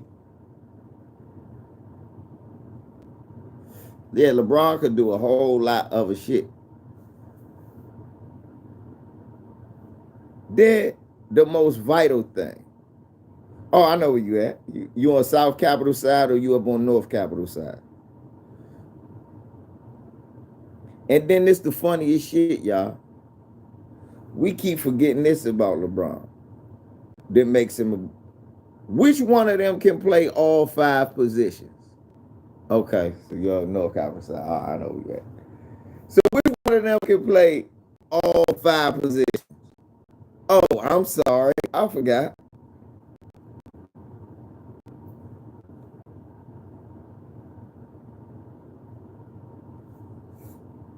Speaking of which, somebody put in my chat room, thank you for this. Somebody wants you to believe that LeBron James couldn't get into the paint and Magic Johnson would literally jump at center in the 80s. Magic Johnson literally jumped at center and fucked up Daryl Dawkins and Caldwell Jones' life.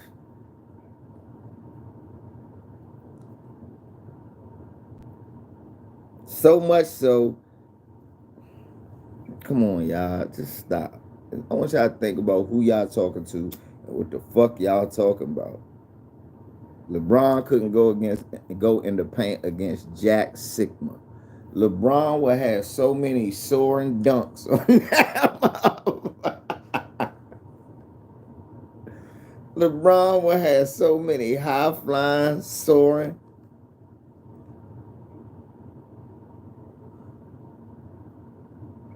That is Ball Parkinson. He in 20 years beat. Yeah, he can still drop 30 a game. Thank you, Terrell. That's what I'm saying. Reggie Miller played 20 years and was averaging 10. LeBron James playing 20 years. This nigga got 30 at the end of the season. So that's when people can say, well, really, is Jordan a better scorer? And that's when I go, well, yeah, nigga, if see, this is how I look at it. Kobe is the level 1 scorer. You can only be like, or maybe Kobe and Kevin Durant is them level 1 scorers, whereas Steph, you could say, but he be jacking too many threes. If Steph went to the basket more, he'd be one of them type of scorers. Jordan 1B. Why Jordan 1B? Because he can't do what Kobe and KD can do. He can do close to it. And 1C is LeBron. Because LeBron could do everything Jordan can do, just he won't be as selfish.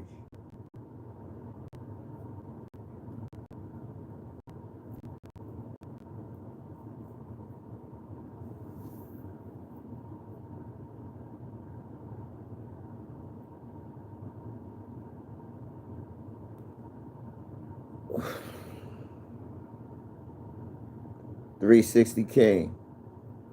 Why would LeBron struggle with centers who wouldn't be able to check him?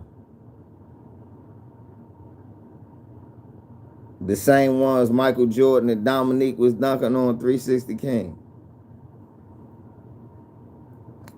Those centers wouldn't even be checking him.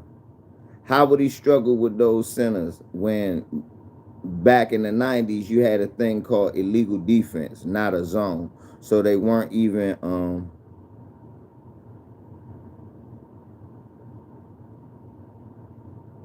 thanks up, y'all. Somebody explain this to 360s King, this basketball novice, that how in the fuck would he have a problem with centers that wouldn't be checking him?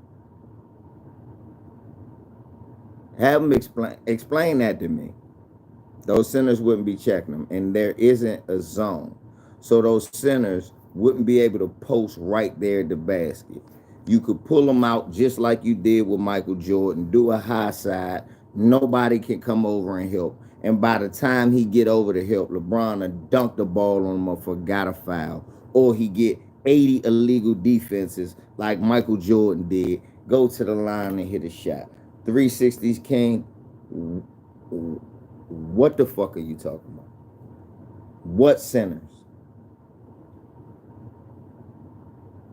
Right. Those centers have about the same amount of blocks now that Mutombo, David Robinson, Olajuwon, Ewing, and Mourning got. They never stopped nobody from getting their points. They just protected the basket the best they could. Last time I checked, niggas was still scoring. How Jordan averaged 30 a game. And Dominique was still averaging on his last legs 22.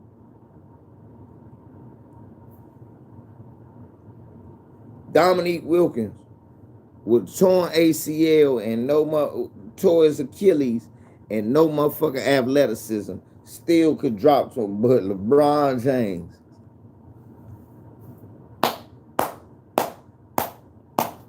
come on, 360s King. I just crowned you. It's your move.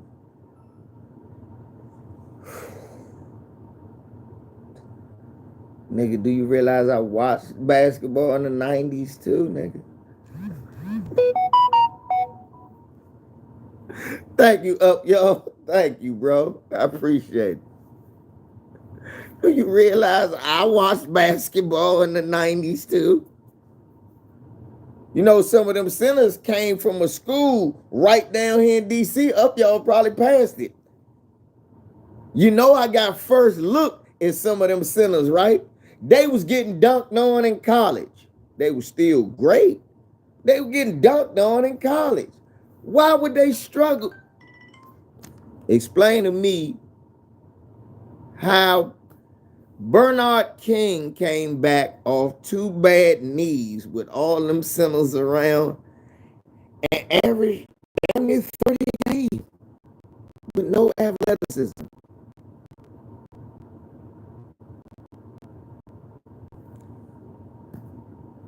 Credit and finance. Let's go. I already know that's my man Brandon McCain. B-Mac, look. B-Mac, they not paying no attention. It's B-Mac. He gonna sit up here. Thank you, B-Mac, because I was at Milwaukee in the motherfucking house. B-Mac, explain to this man that Terry Cummins, explain to this man that Terry Cummins had been busting ass since them centers was not stopping him. All these players I'm naming, not better than LeBron James. And they was bad, but they not better than LeBron James. Nowhere close. What would he struggle with? I need to know. You can't tell me nobody athletic enough to guard him, but he gonna struggle. Who? With who? You can't name nobody that's that size, that's that fast, and that athletic from that era. Know how I know? He didn't exist.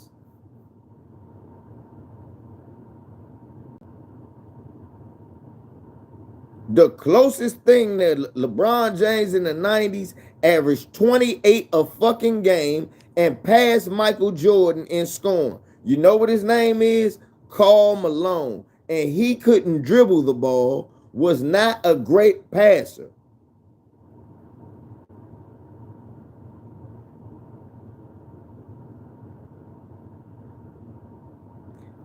I know B Mac, but we can't do that because we ain't see that.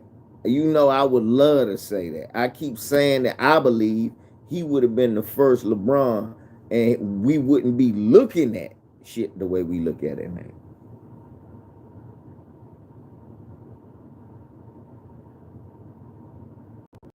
The case can be made he would have had more trouble in the 80s. But yeah, he would have ran through us too.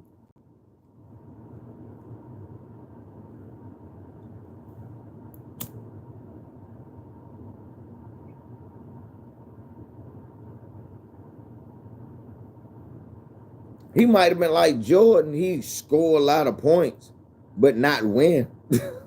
That could have been the thing too about the 80s. They just let that nigga score and bust the rest of the team ass, and you don't win ever until them niggas retire. That could have been it.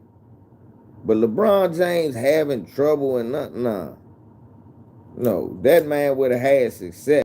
If you talking about team success, I don't know. Right, Mitch Richmond busting ass the whole 90s. LeBron James couldn't. Mitch Richmond hit threes. Mitch Richmond hit like 2-3 threes a game. LeBron doing that now. So, nigga, what you saying is LeBron.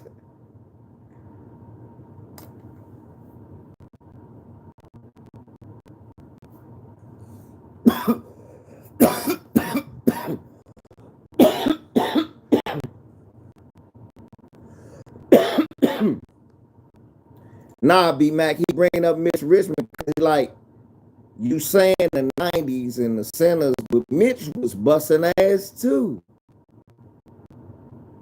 Not unless you saying, because Mitch Richmond was better than Reggie Miller. I don't care what nobody say. Reggie Miller said that. Reggie Miller said Mitch Richmond was.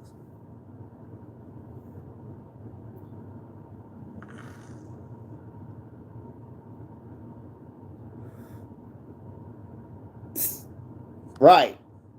Kevin Johnson and Robert Pack was dunking on niggas, but not LeBron.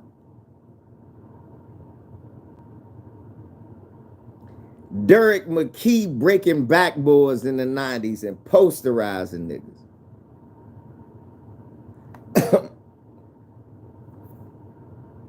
No, that was Chris Morris. Chris Morris was breaking backboards in the 90s. Am I lying, y'all? Kendall Gill was getting to the basket and dunking in the 90s. Larry Johnson was uncontrollable. 1 inch shorter, 20 pounds lighter, little bit slower than LeBron James. Almost the same type of skill set.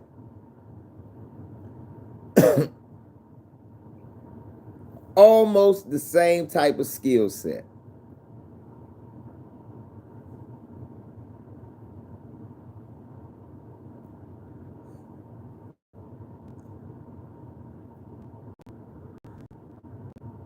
Larry Johnson had the same type, almost the same type of skill set. He could handle the ball, he could pass, he could rebound, he was explosive on the dunks, he was working on his shot, extra athletic. Did he have trouble with the centers?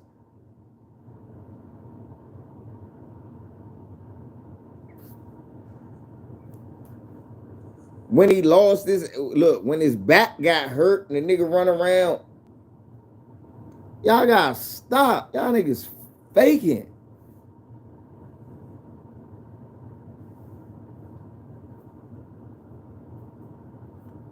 And that's the only thing I would point to, the centers.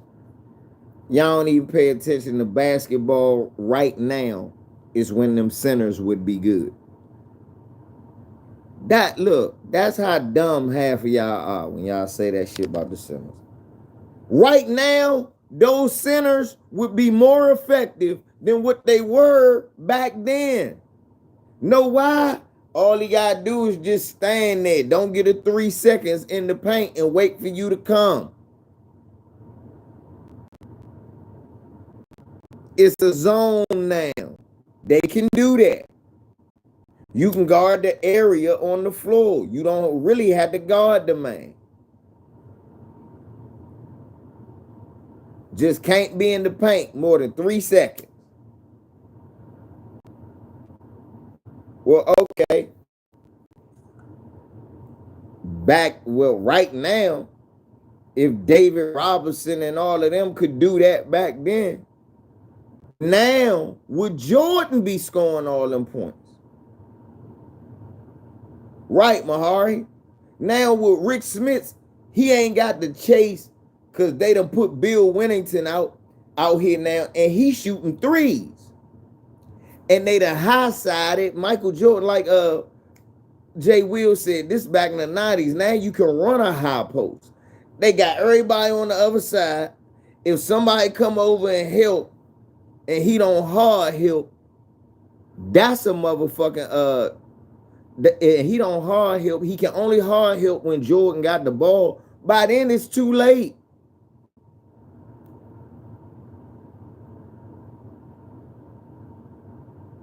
But now they ain't gotta do that. Now Patrick could just slide over, Oakley could slide down, and they make somebody be a 3 shooter other than Jordan. Now does he score? Nah. Now do he score like that? Do he make the right pass?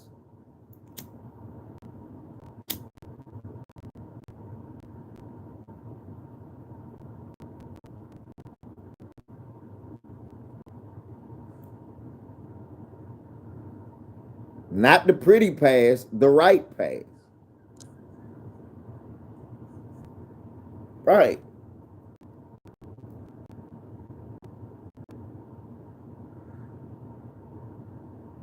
Y'all gotta stop.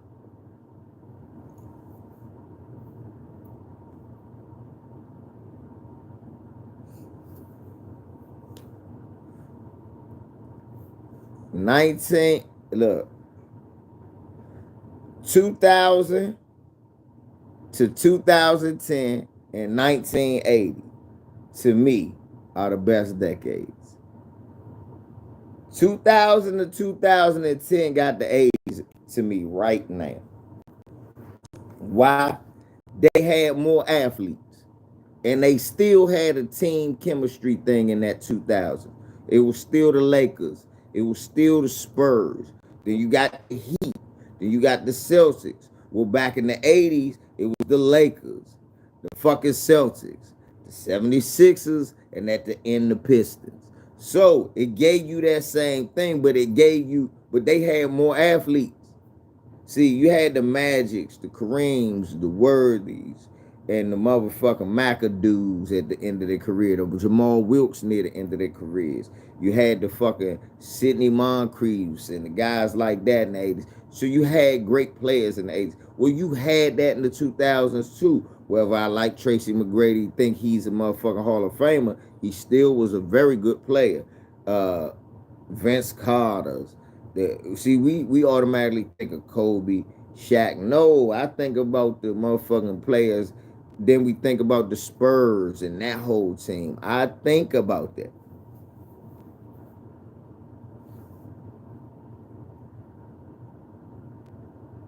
The 10s through the 20s was they weren't bad. It was just kind of watered down. the league was kind of watering down. It was trying to find itself again. And I was cool with that. That's when LeBron had to make the decision. And stuff like that. It gave the league more interest. It got the league more interesting. It started the rise of the hate. That's what 2010 through 2020 did. Started the rise of the hate. Hating NBA players wasn't as bad as it got after 2010 through 2020. Then you got them motherfuckers just was hating players for no reason. Cause in the 2000s to the 2010s, niggas was appreciating players whether they won or lost.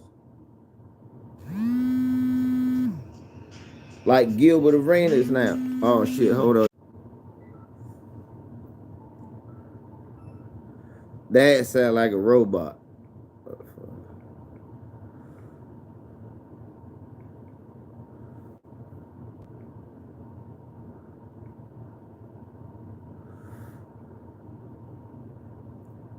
Yeah, man.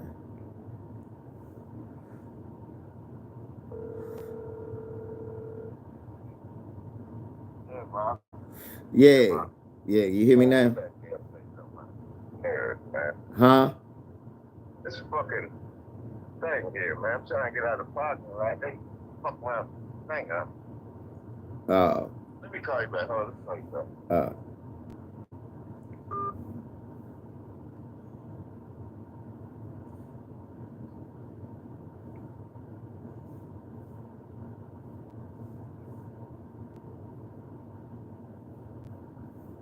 Yeah, y'all, we motherfuckers turn into haters. It's Skip Bayless' fault. Cause niggas, it's Skip Bayless and Stephen A. fault. They started that hating shit. Remember, back in the days, remember when they hated on Jermaine O'Neal and Allen Iverson for them calling the league out, talking about, oh, y'all making us wear suits. You could put a murderer in a suit, he's still a murderer. We don't want you wearing the gold chains. And so you just basically saying you don't want us to look black. Y'all can't wear football jerseys. Y'all can't do this. Y'all niggas, I don't want y'all niggas doing it. Remember? We used to stand with the players back then.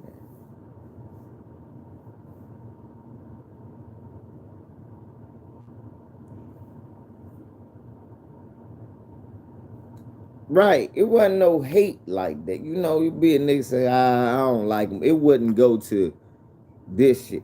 It wouldn't go to this extreme. And at a certain point, niggas say, man, fuck LeBron. Niggas used to love Gilbert Arenas. Gilbert Arenas ain't win nothing. Now look at niggas hate Dame Lillard. Same damn thing.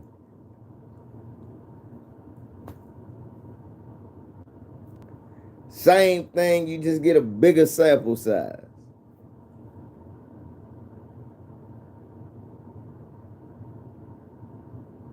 Just get a bigger sample size. Kevin Johnson, Tim Hardaway. We respected them. Whether they won or lost. Gary Payton, he stayed on till he got one. Like Jason Kidd did the same thing. We respected him.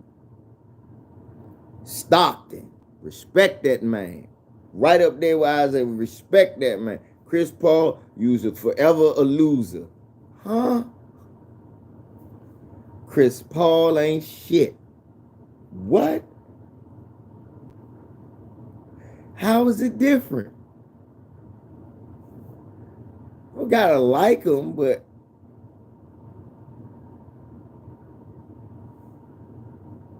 Chris Paul, greatest underachiever ever. God damn.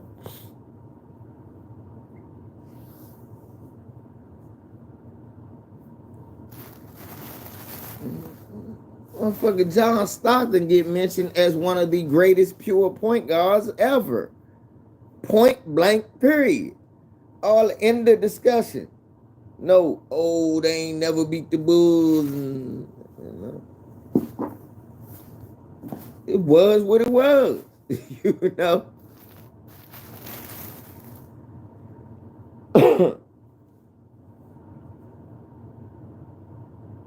Yeah.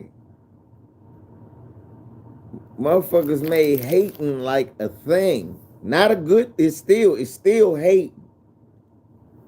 Like my brother say, it ain't no motherfucker you made it, you tried to make it fashionable. No, it's still unacceptable.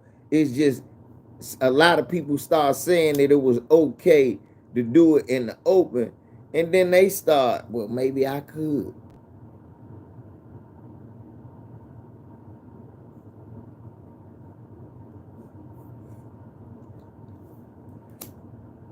Because that's what First Take was about.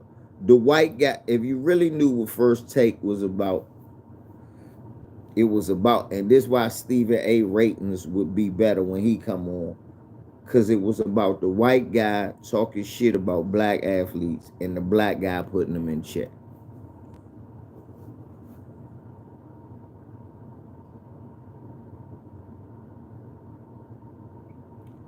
Motherfuckers always point at, oh, it's the number one thing for unemployed black men. No.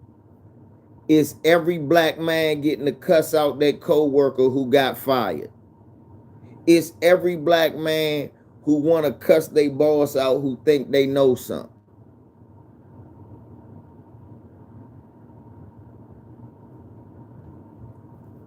Honestly.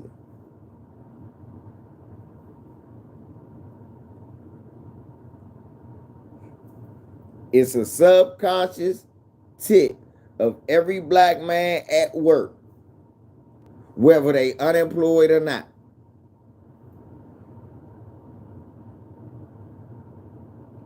And the basis of that show, if you ever look at it, is the white man saying bad shit about black people and a black dude being there to put them in check. And the reason we get so emotional about it is because we be like, I can't believe he ain't. And the reason Stephen A. caught on fire at first, because he was saying the shit that black people were saying. Like, hold the fuck up. You said, what about LeBron? You can't say that. You ain't no damn body. What you mean the players can't go out? Go sit your dumb ass down. This white man saying the players can't go to the bars. I'd like to see you try to stop him. And he laughed at his dumb ass.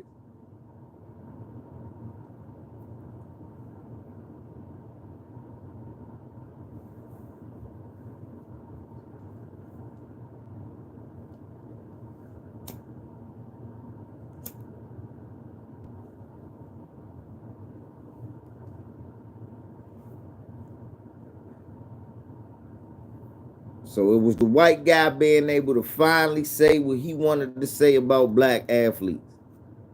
And the dynamic that really caught on was when they would get another black person to oppose it. Because then he would come from a different place a lot of times.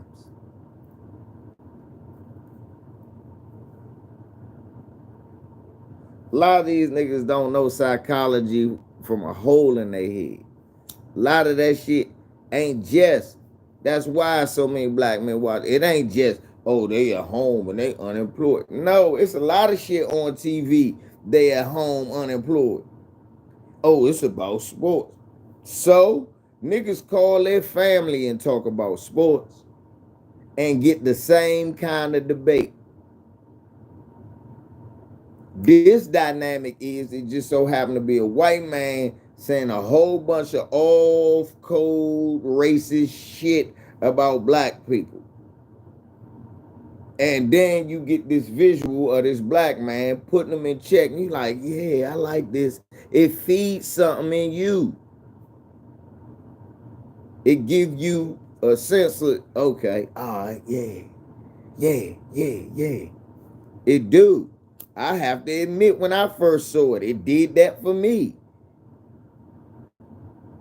I never forget, one day it was him and Woody Page on cold pizza, and they was going back and forth, and Woody Page missed something. I said, man, white people always, I never forget, I was in my apartment, I'm like 20 something, I'm like, blah, blah, blah.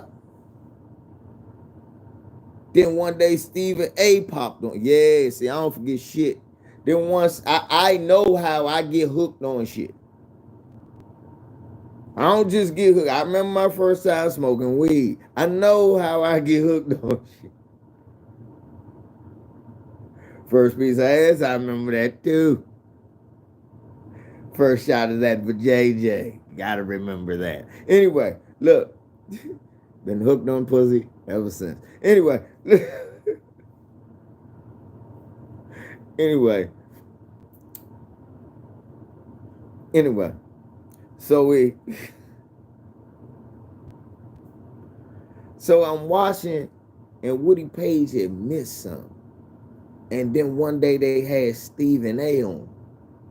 And Stephen A came at him and was like, oh, it was about Plaxico. I think it was about Plaxico. I said, man, what type of shit? You lock a black man up, he shot himself. And like he said that to him. I was like, thank you. Thank you. No, it was one of the two live stews. It wasn't even Stephen A, y'all. It was one of the two live stews. See, this is how much I remember it. It wasn't Stephen A. It was one of the two live stews. I think it was the Slim Tall one. Was like, he shot himself. What are you talking about? He going to jail for shooting himself. He shouldn't be. He's a rich man. And then the other one was like, I played football. I was rich. I don't care what you say. I got to protect myself. Like, shit, owners. I was like, yeah. I'm like, nigga, we ain't even celebrities. If I know somebody at the door, I used to could get a gun in the club. Oh, little younger. Yeah, what's up, young? Oh, Bob, what's up? What you doing up here, boy? This shit, chilling with these motherfucking crazy niggas, man. Hey, you know, shorty, I got you. Shit, I remember my motherfucking brother-in-law. He was Northeast Groovers, motherfucking one of their security managers. Man, he was like, oh, nah, that's my brother. Y'all can't take nothing from him. He good. So, yeah, anybody. So, I mean, I was like, I'm sitting there, a regular nigga. Like, oh, yeah, I would. Fuck it. And I'm talking about, I was like a teenager, like 19, going on 20. Like, man, that man got a family, a wife, kid. That's what my brother-in-law was telling him. Like, nah, that man got a house in South Carolina, a wife, a kid. That man in the military, he just came home to chill. I'm like, yeah, I just wanted to see Groovers. I'm with my niggas. But fuck that. Like, nah, he good. Come on stage and everything. I'm good. So, yeah.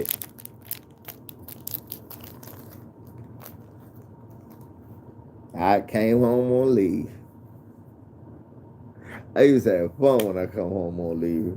From South Carolina, I drive up, drop my wife off, drop my son off with my wife, either my family house or her family house. All right, baby, I'll be right back. I'm going to get you. We go do something later on. We're going to go to this family house there. Go see my homies, go grab them. Hey, nigga, I want to see Groovers. Go see Groovers. Anyway.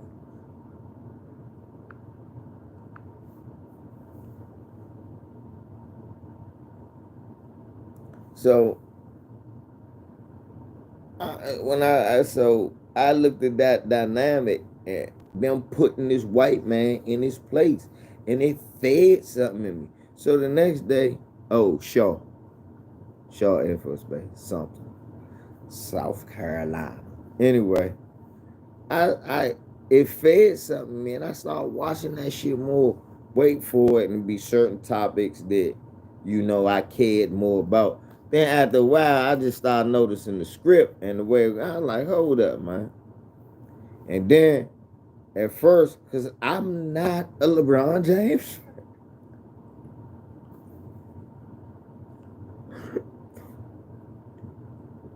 That me and my brother Dale and Desi was talking last night. We all LeBron James fans now. We're really not LeBron James fans. We were sitting there how we knew. He said, bro, you used to always argue with me. My brother Dale was a Jordan fan. He said, but honestly, my brother Va told me that Magic was the best basketball player. He could play 5 positions. Kareem the greatest, Magic was the best. It's a difference. Seriously. Floyd Mayweather's the best. Kareem's the great. But Muhammad's the greatest. It's a difference.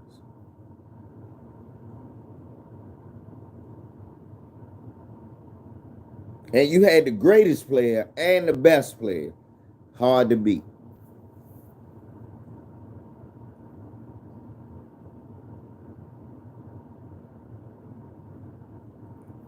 And we became LeBron fans because we watched the maturity.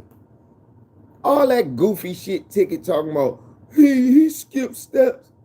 He only step he skipped was not going to college. Because he was too good. This nigga get to the pros. And again, no teenage love. He wasn't singing Slick Rick. A teenage love. A teenage love. Don't hurt me again. Don't. A teenage love. Off the break, sitting on dubs. Michael Jordan fans should know what that's about.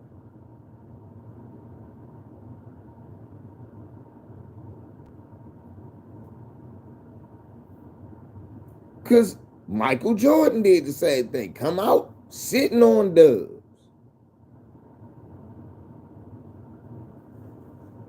But that's not what he do. Because I watched the high school game. I was like, this nigga can pass and rebound.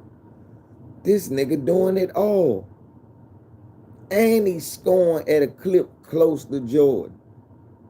I was like, he ain't gonna be a 30 all the time guy. Somebody was like, why? I said he passed the ball too much. And I was an appreciator of him, but I didn't like him. I was still a Kobe, Shaq. I said, they still ain't gonna beat us.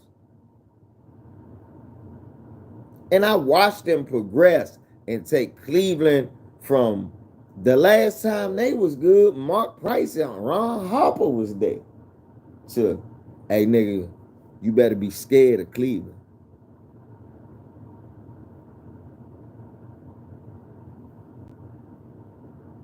Now, all of a sudden, I'm still a Laker fan. I'm not even mad at LeBron winning the MVP and all that good shit and being, yeah, all of that. I'm not even mad about it. Because the Lakers still winning. Then we have a fall off. We winning again. So, look, I'm not mad. But then all of a sudden, I'm looking at a commercial. Kobe busting ass. And then all of a sudden, you see, here come Cleveland. And because I'm from D.C., I got to see a better look. Why? They was playing the Wizards. And here come Gilbert. And Gilbert making us a motherfucking team. And him and LeBron had one of the best first round playoff series I ever saw in my life. And that bastard LeBron took it from us. He told that nigga Gilbert, don't miss. If y'all miss, your ass going home. Damon Jones, man. Buck-tooth Damon. And LeBron always gave that nigga a job, man. Ended Deshaun Stevenson career. Jay-Z writing lyrics about him. I hate Jay-Z. I was like, respect. Fuck LeBron. I hated LeBron from day one. It was on. Fuck LeBron after that. Why? I said the nigga too good. They was like, what? What type of shit is that, Bob? I said, at least I told the truth. This nigga too good. Come on, man. This ain't fair. Fuck can we do? That ain't fair. I said, Gilbert did everything. But make them free throws. I said, that nigga just too good. I hate that nigga, man. But they ain't gonna beat my motherfucking Lakers. Next thing you know, Detroit beat us. Then he beat Detroit.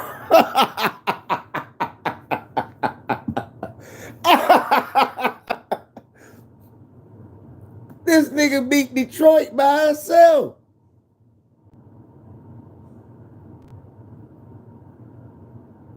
I said, it was me and this little white boy going back and forth because I'm a Kobe fan. He was a LeBron fan. After LeBron won that series against them, I texted him, respect. He said, that's all I wanted, OG. I said, look, I never said I didn't like LeBron. I just said he not Kobe yet. He got to win one. I said, right now, he just a steroid Drexler. That's what I used to call him.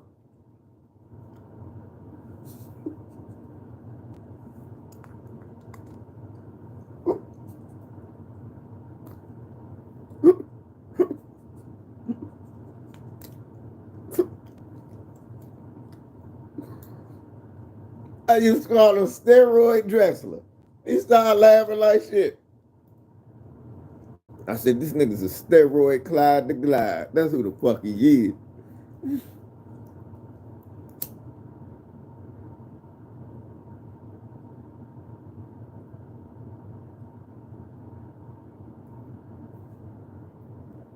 But then they beat Boston.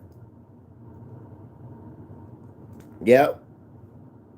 Then they beat Boston.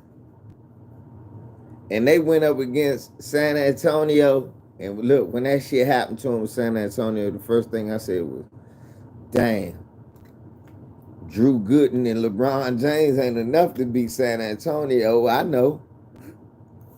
I'm a Laker fan. We couldn't beat San. You're not going to beat San Antonio.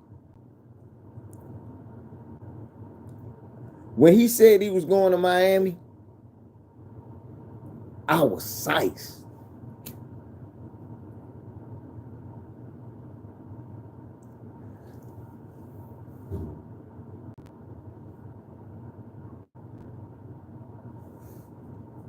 Best basketball player I've seen.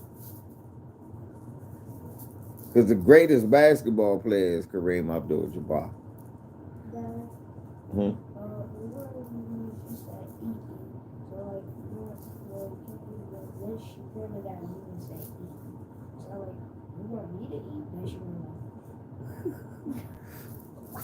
Like it should get some beans. You can get some beans if you want. Make y'all a bowl of beans. But the best player I've ever seen, personally with my eyes, the best player I've seen, Kevin Durant. Personally with my eyes, the best player I've ever seen is Kevin Durant. Like, out in front of me. Like, I've seen Kevin Durant out hooping at Berry Farm, and I went. And that nigga had a bad game, and he still scored 35. Had a terrible game. Still scored 35. I said, God damn. Okay. Yeah, that's the best player I think I ever seen. Next would be Kurt Smith. Charles Smith from Georgetown, little bro.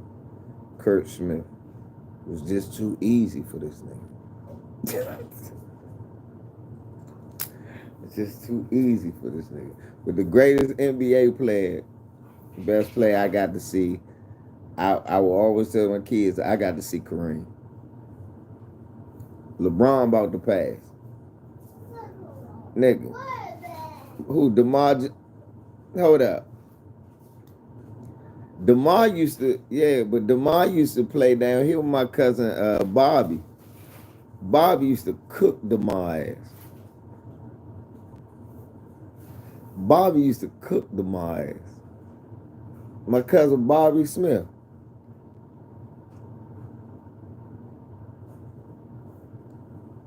No bullshit. Used to cook DeMar. I'm trying to tell you. Cause Bobby played at McNamara with Delonte Hill, who went to Old Dominion. 360. That's what I'm trying to tell you. 360. I did too. Baby, look at eye. I see your eyes. Well, you know McNamara and them won the championship against. They beat them in the championship.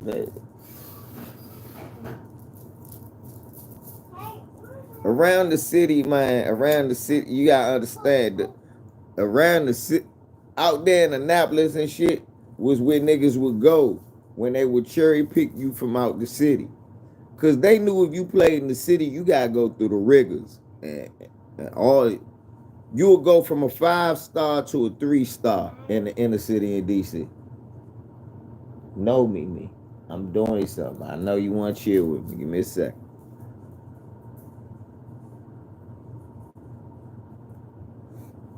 We finish smoking, and then you can come out here. She said, I will sit right there behind you. I hate telling her no.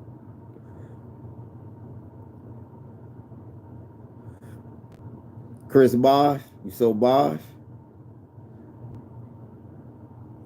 I remember I seen Trajan Langdon in a high school game hit 9 straight threes. It was against Victor Page and Norman Nolan and them. I seen that motherfucker hit 9 threes, y'all.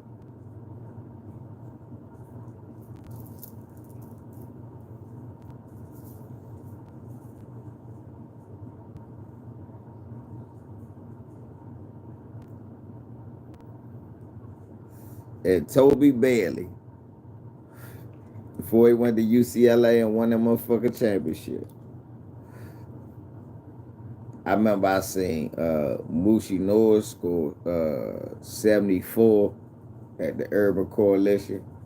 He made Sherman Douglas fall. Penny Hardaway said he was uncontrollable.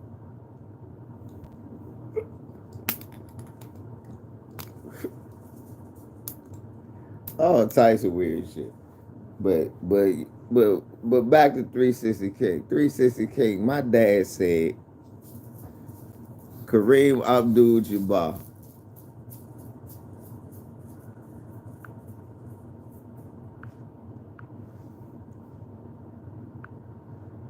My dad said Kareem Abdul-Jabbar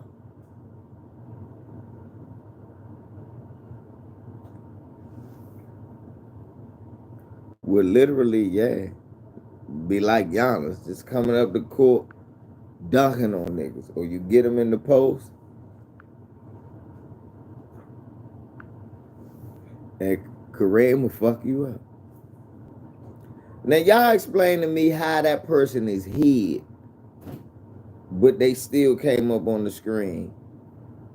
Explain to me how they were already hid, but they came up on the screen. And that's not YouTube. That's not some white supremacist from YouTube. Right. If anybody else tried to take that out, it said, user has been, do you want to unhide? So how is that not YouTube? You see what I'm saying?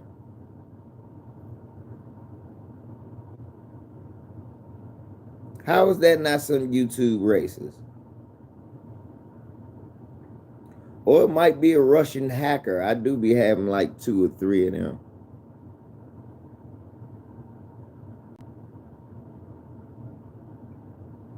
Yeah, white boy Mark couldn't do shit on Madison. Then he did that dance on your ass that he did when he played for the Lakers. He did this joint on your ass, Mahari. Hey, he did that joint on your ass. He fricasseed you, man. He did that dance. You remember when he won the championship with the Lakers? He was doing that shit. What the fuck?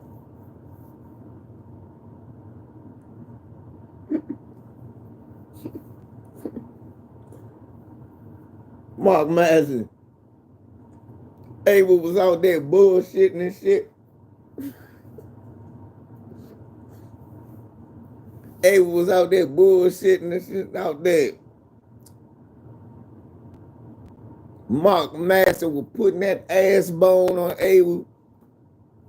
Abel was full of Twizzlers.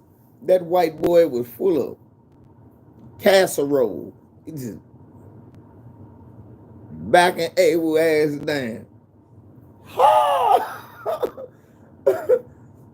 Up and under and Abel and shit looking like McHale. Abel was out there bullshitting, partying, not taking them serious.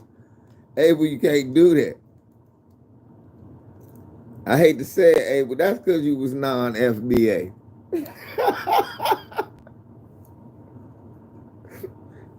Let me tell you something about me, Abel.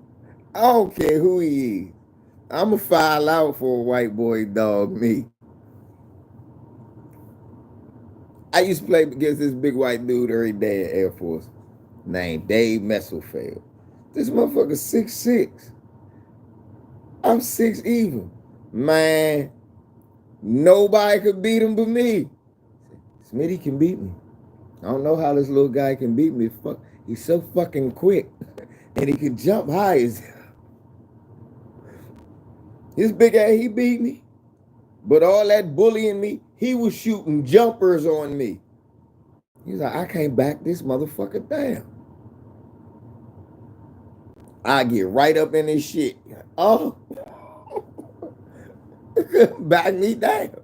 I can't back this motherfucker down. He said that he came to, he said, yeah, the little dude Terrell that I was with. They're like, man, you ain't but 145-pound soaking wet. I said, okay. Let's play. Because I was always playing against motherfuckers bigger than me. Man, Abel, I get that leverage. My ass be like a skinny fire plug. My arms long enough. That nigga try to turn around. I go, give me that shit. This little motherfucker can jump. And he's strong. He just skinny than a motherfucker. Give me that stupid shit. Fuck is wrong with you? I grew up in a family full of niggas 6'3", 6'4", 6'5", 6'6". We all playing basketball. I'm a little kid. I'm going to play.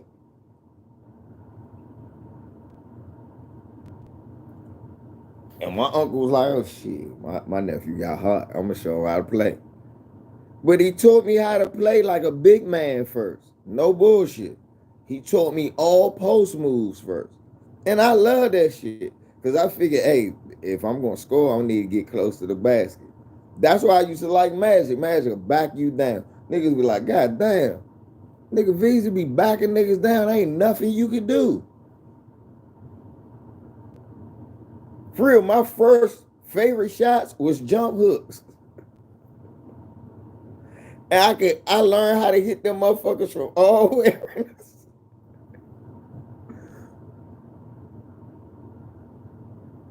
Yeah, he was developing on your ass, Mahari. Back of Mahari. He hit Mahari that ass. Whoo. Right. I ain't gonna lie. Yes, I was. I was out there like Koozie. Niggas used to laugh like shit. Nigga could never get around.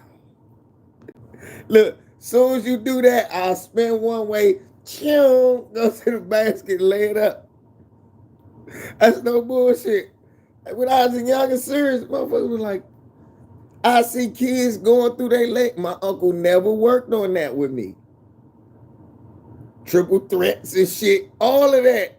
Niggas like, what did he just do? He ain't travel. That's just a triple threat. You just don't see niggas play. I'm out there serious. Hitman, I'm out there looking like the big fundamental out there. The little fundamental. Seriously. I ain't understand that shit when I was a kid, man, but any basketball team, I could play on boys club anywhere. Coaches love me.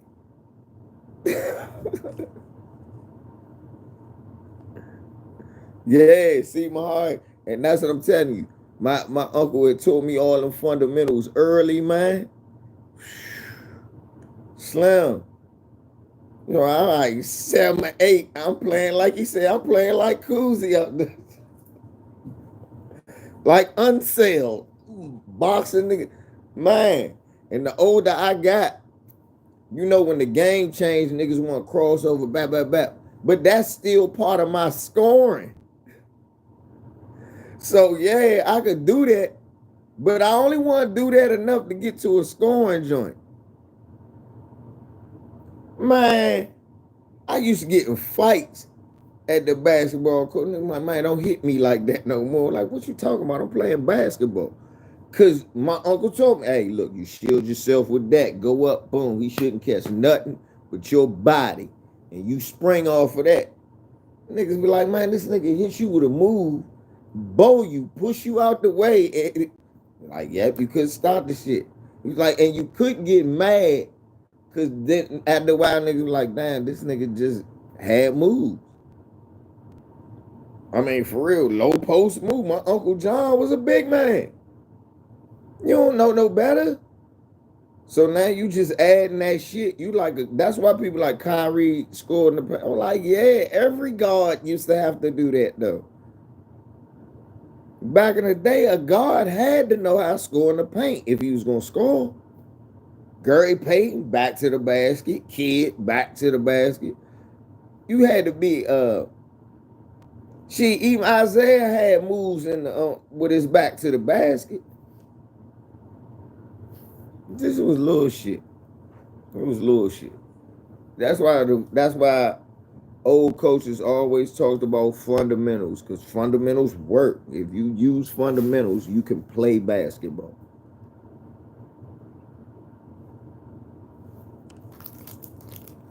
If you use fundamentals, you can play basketball. Might not be beauty ball, but you can play. Mark Jackson, exactly. And you can make it look good because you're going to be winning.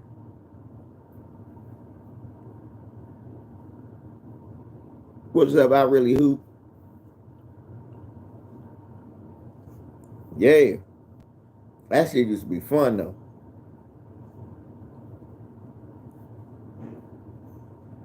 Right. Couldn't guard Chauncey Billups. Knew how to use his body and would do post moves in the perimeter. All that shit get you separation. How you think AD was 6'5", busting ass like that? Man, my uncle would teach me them fucking moves. And this is no cap. He was teaching me the AD moves. That was his man. Andre Miller. There you go, Sir Dudley. Hell yeah, I really hoop. That was my move. Still to this day, my old ass can go out in the court, catch you with a little reverse spin joint every time. And the youngers were like, damn, OG, I wish I could have seen you play when you was a little younger. I said, yeah, I could actually jump. He started laughing. I said, shorty, I could actually jump then. I said, but back then, I wish I could have played with you. All I like to do is run, grab rebounds, and make layups. He started laughing. I said, for real. Ask my brother Twan to tell you. One day we down Central Quarters. Big nigga, 6'5", 6'6". They got him a couple of young niggas. It's me, my brother Twan. and their homie. I think it was Raymond that time. Twan was the tallest. Because y'all see my brother a little is taller than me. I was the better player. And Raymond was there. And they got a big 6'5", a nigga Twan height, and another nigga close to my height, but they youngins. I said, give me the tall dude. Hey, well, man, nah, I'm gonna light you up. And we lit them niggas up. They was like, we got double team. His body too strong. They was youngins too, man. I was grown, man. I was still like, what, 26, 27. They was like in their teens. No, I don't even think I was 20. I think I was like 24, 25. I'm grown man in them, y'all. Just, his body too strong. I'm shooting fadeaways, and I've got them popping. I'm like, look, you look like popcorn. I'm like, Twan, we just whooped their ass, man. Nah, OG, we gotta run it back. Them niggas triple team. I was shooting like Reggie. I was shooting from everywhere. But I smoked too much weed. I got tired. They won the third game. But we whooped their ass in the first two games. He said, y'all got us. Y'all finally got us. They said, man, OT, thank you, man. Thank you. Big Young, he said, thank you, man. You gave us some, man, they gave us some run. He dunked one time off a fluke jump. I tried to steal it. And he cut. And my brother, I tried to get him to move and back me up, but he didn't know to back me up. So he got to the basket by himself and dunked it. Oh, no dunking on me. I'm not having that shit.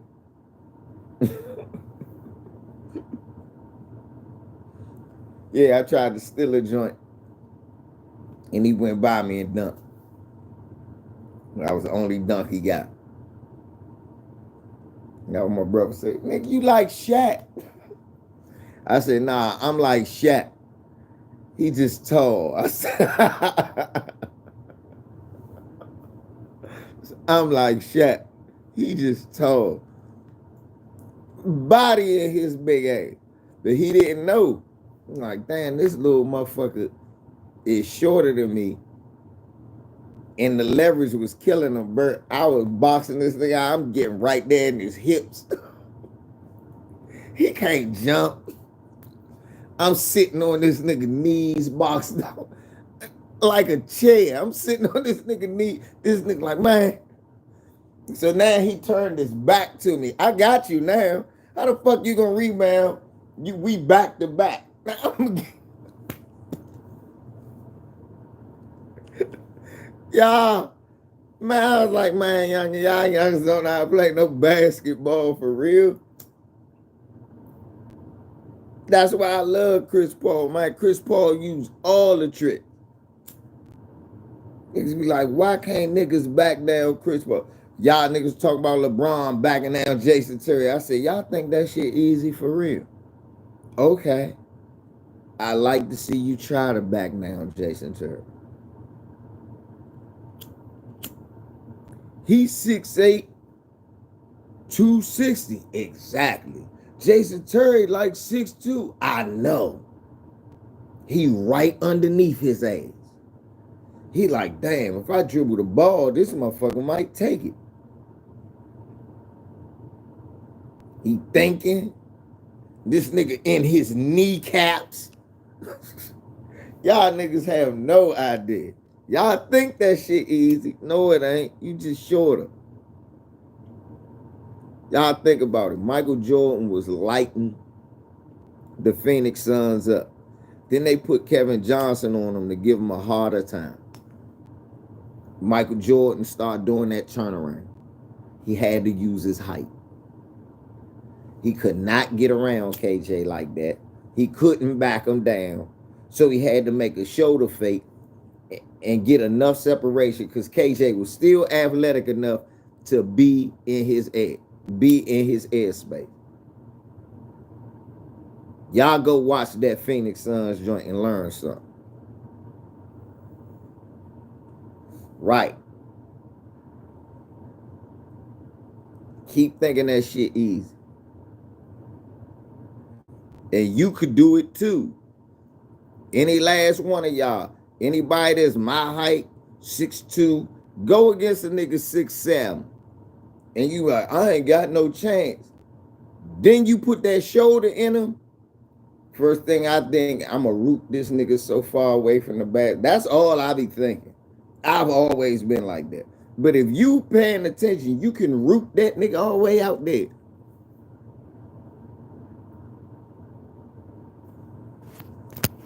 That's what I was trying to say about Rudy Gobert. And Abel just proved my point. Because a lot of niggas don't learn basket. A lot of niggas who come from, especially the ones who come from overseas, they don't learn basketball till late. So they don't know the certain tricks to dip it low against a motherfucker so you can square up and then get your back on them.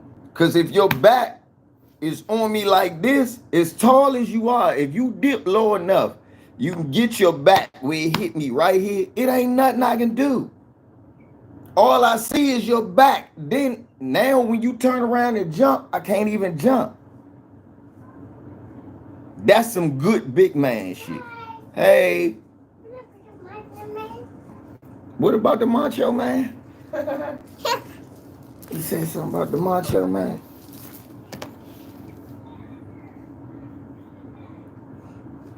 What you know about the Macho Man? Huh? At first, she kept saying something about nachos.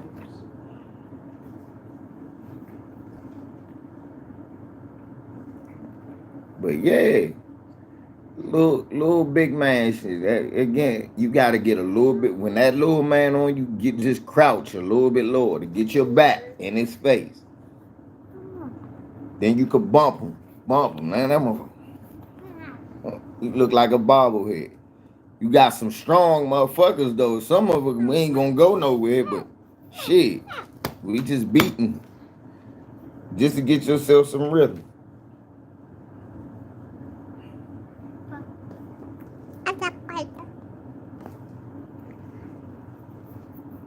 Say hi, Mimi. Couldn't see you when and stuff. Say hi, Mimi.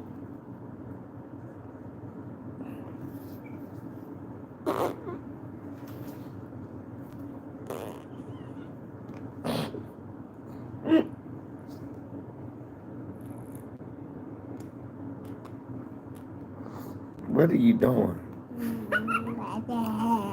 Are you gonna do whatever Papa's do?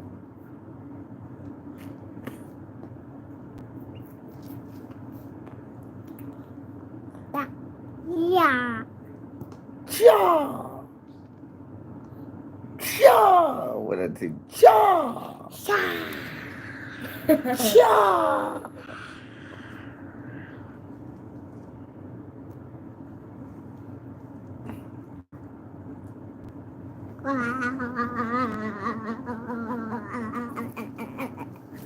You heard that Bill Cosby.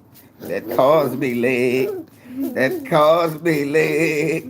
That Cosby. Okay, she ride the Cosby leg. Oh.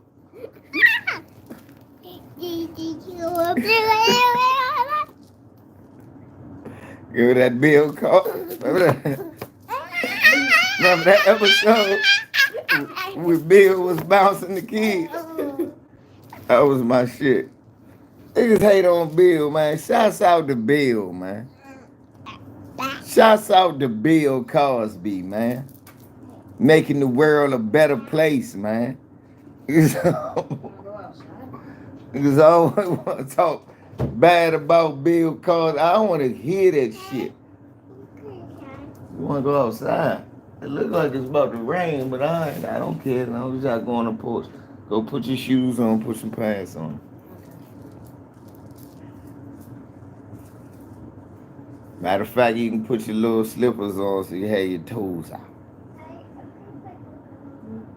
That was not English. But okay. Sometimes me just start saying some shit. You, all right, baby. Yeah, boss, that's for constables, that's for my murmuses. You be like, what? But what? Oh yeah, the fat white boy. Hey, that was my shit. The fat white boy, he was, bruh, that was Honey Boo Boo Daddy. Yeah, I bet you didn't know that. How many of y'all didn't know that that was Honey Boo Boo's daddy?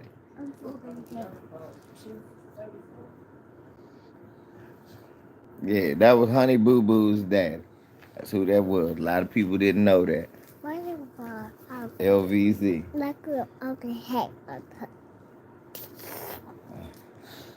I might be making that up. But... I got you niggas. You niggas believe that shit. Y'all racist and shit. So let me stop. Let me stop. I just wanted to fuck with y'all. I just look. Then I called you racist.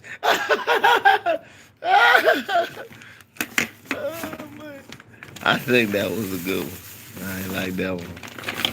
Yeah. I'm sorry, I didn't mean to mess my credibility up, y'all.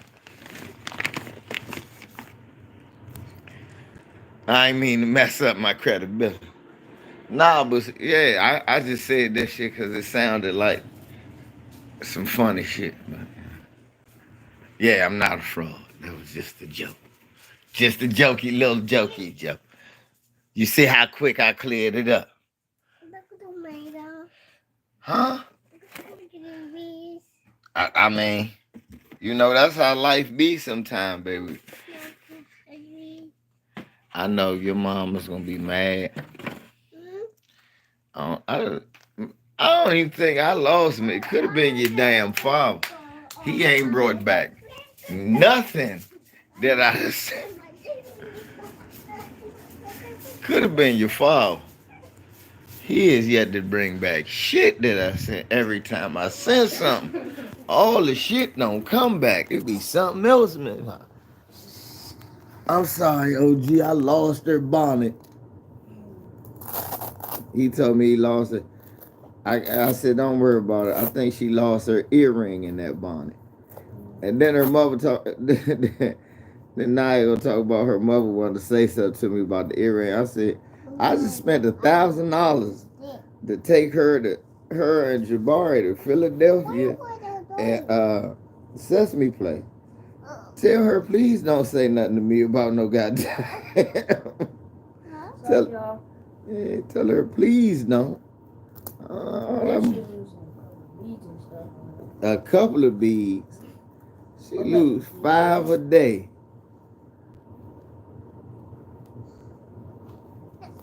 Motherfucker said she gonna talk to me about some earring. She is too. Where the fuck is she going? I let the women handle that shit. I never understood that to me. Go ahead. Go ahead with your uncle. Get your ball. If you want. You can throw your ball now. Oh, you might have to wait. Eat your food first, okay? Eat first, okay? Okay? You gonna eat first? You know, I think, yeah. Yeah, I'm about to say, I think she wants me to eat. Oh. Cause she loves that stuff.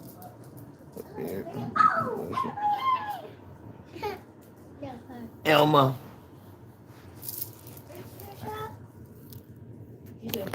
Put my shoes on? She wants you to go, so. I'm gonna put them on.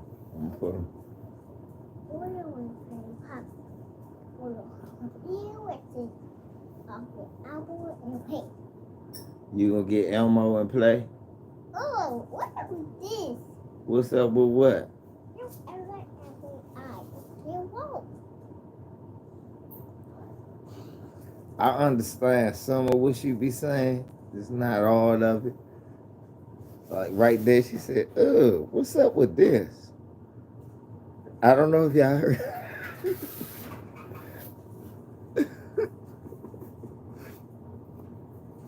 Oh, There you go. You finally didn't curse. She said, "Shucks."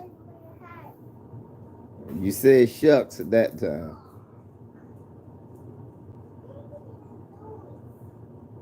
Cause she been saying, "Oh shit." It looked like it's about to dump out here too. Yeah, cause she been saying, "Oh shit." She ain't been saying, "Oh shucks." She finally said, "Shucks." I'm gonna catch it, huh? It's my damn door. What pen?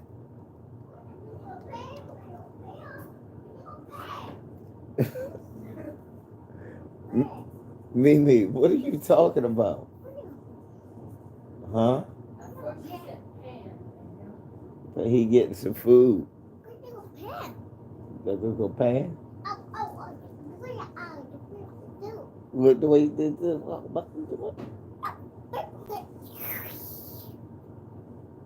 Am I saying something?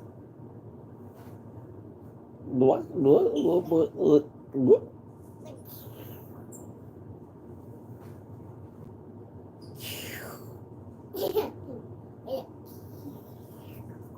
This.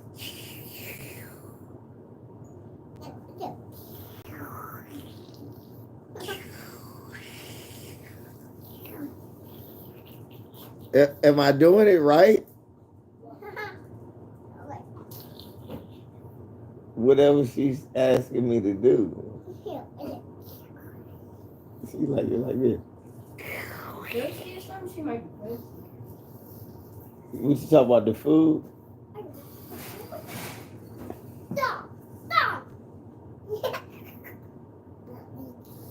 Don't be crazy like your mommy, baby.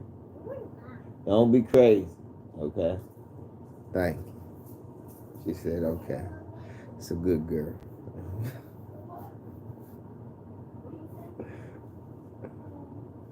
Remind me of her mother.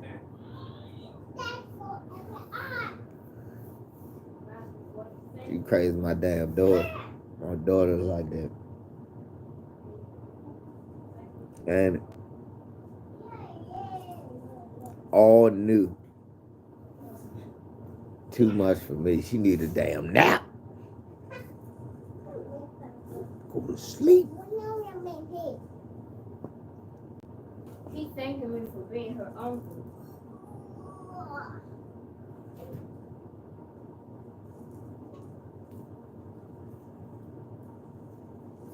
Go to sleep.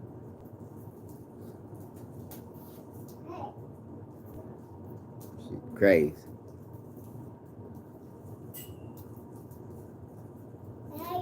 Hmm. Why you ask me to eat? He the one that made the food.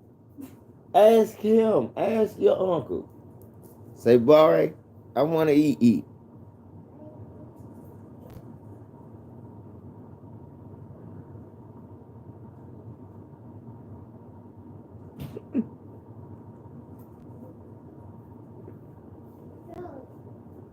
You're sorry for what?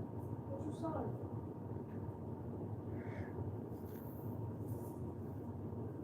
Granddaughters are the best, y'all. Anyway, man, let me get off of here. I guess I gotta go outside. I got a play date. She told me to put my shoes on, so let me let her eat her food. Outside I go. I guess I'll be playing kickball. Mayweather out there. Her Mayweather, y'all. Slim. Mayweather comes looking for her. He gonna be sad when she go back home. Why she probably run away. Man, get the fuck on away from me. I like her.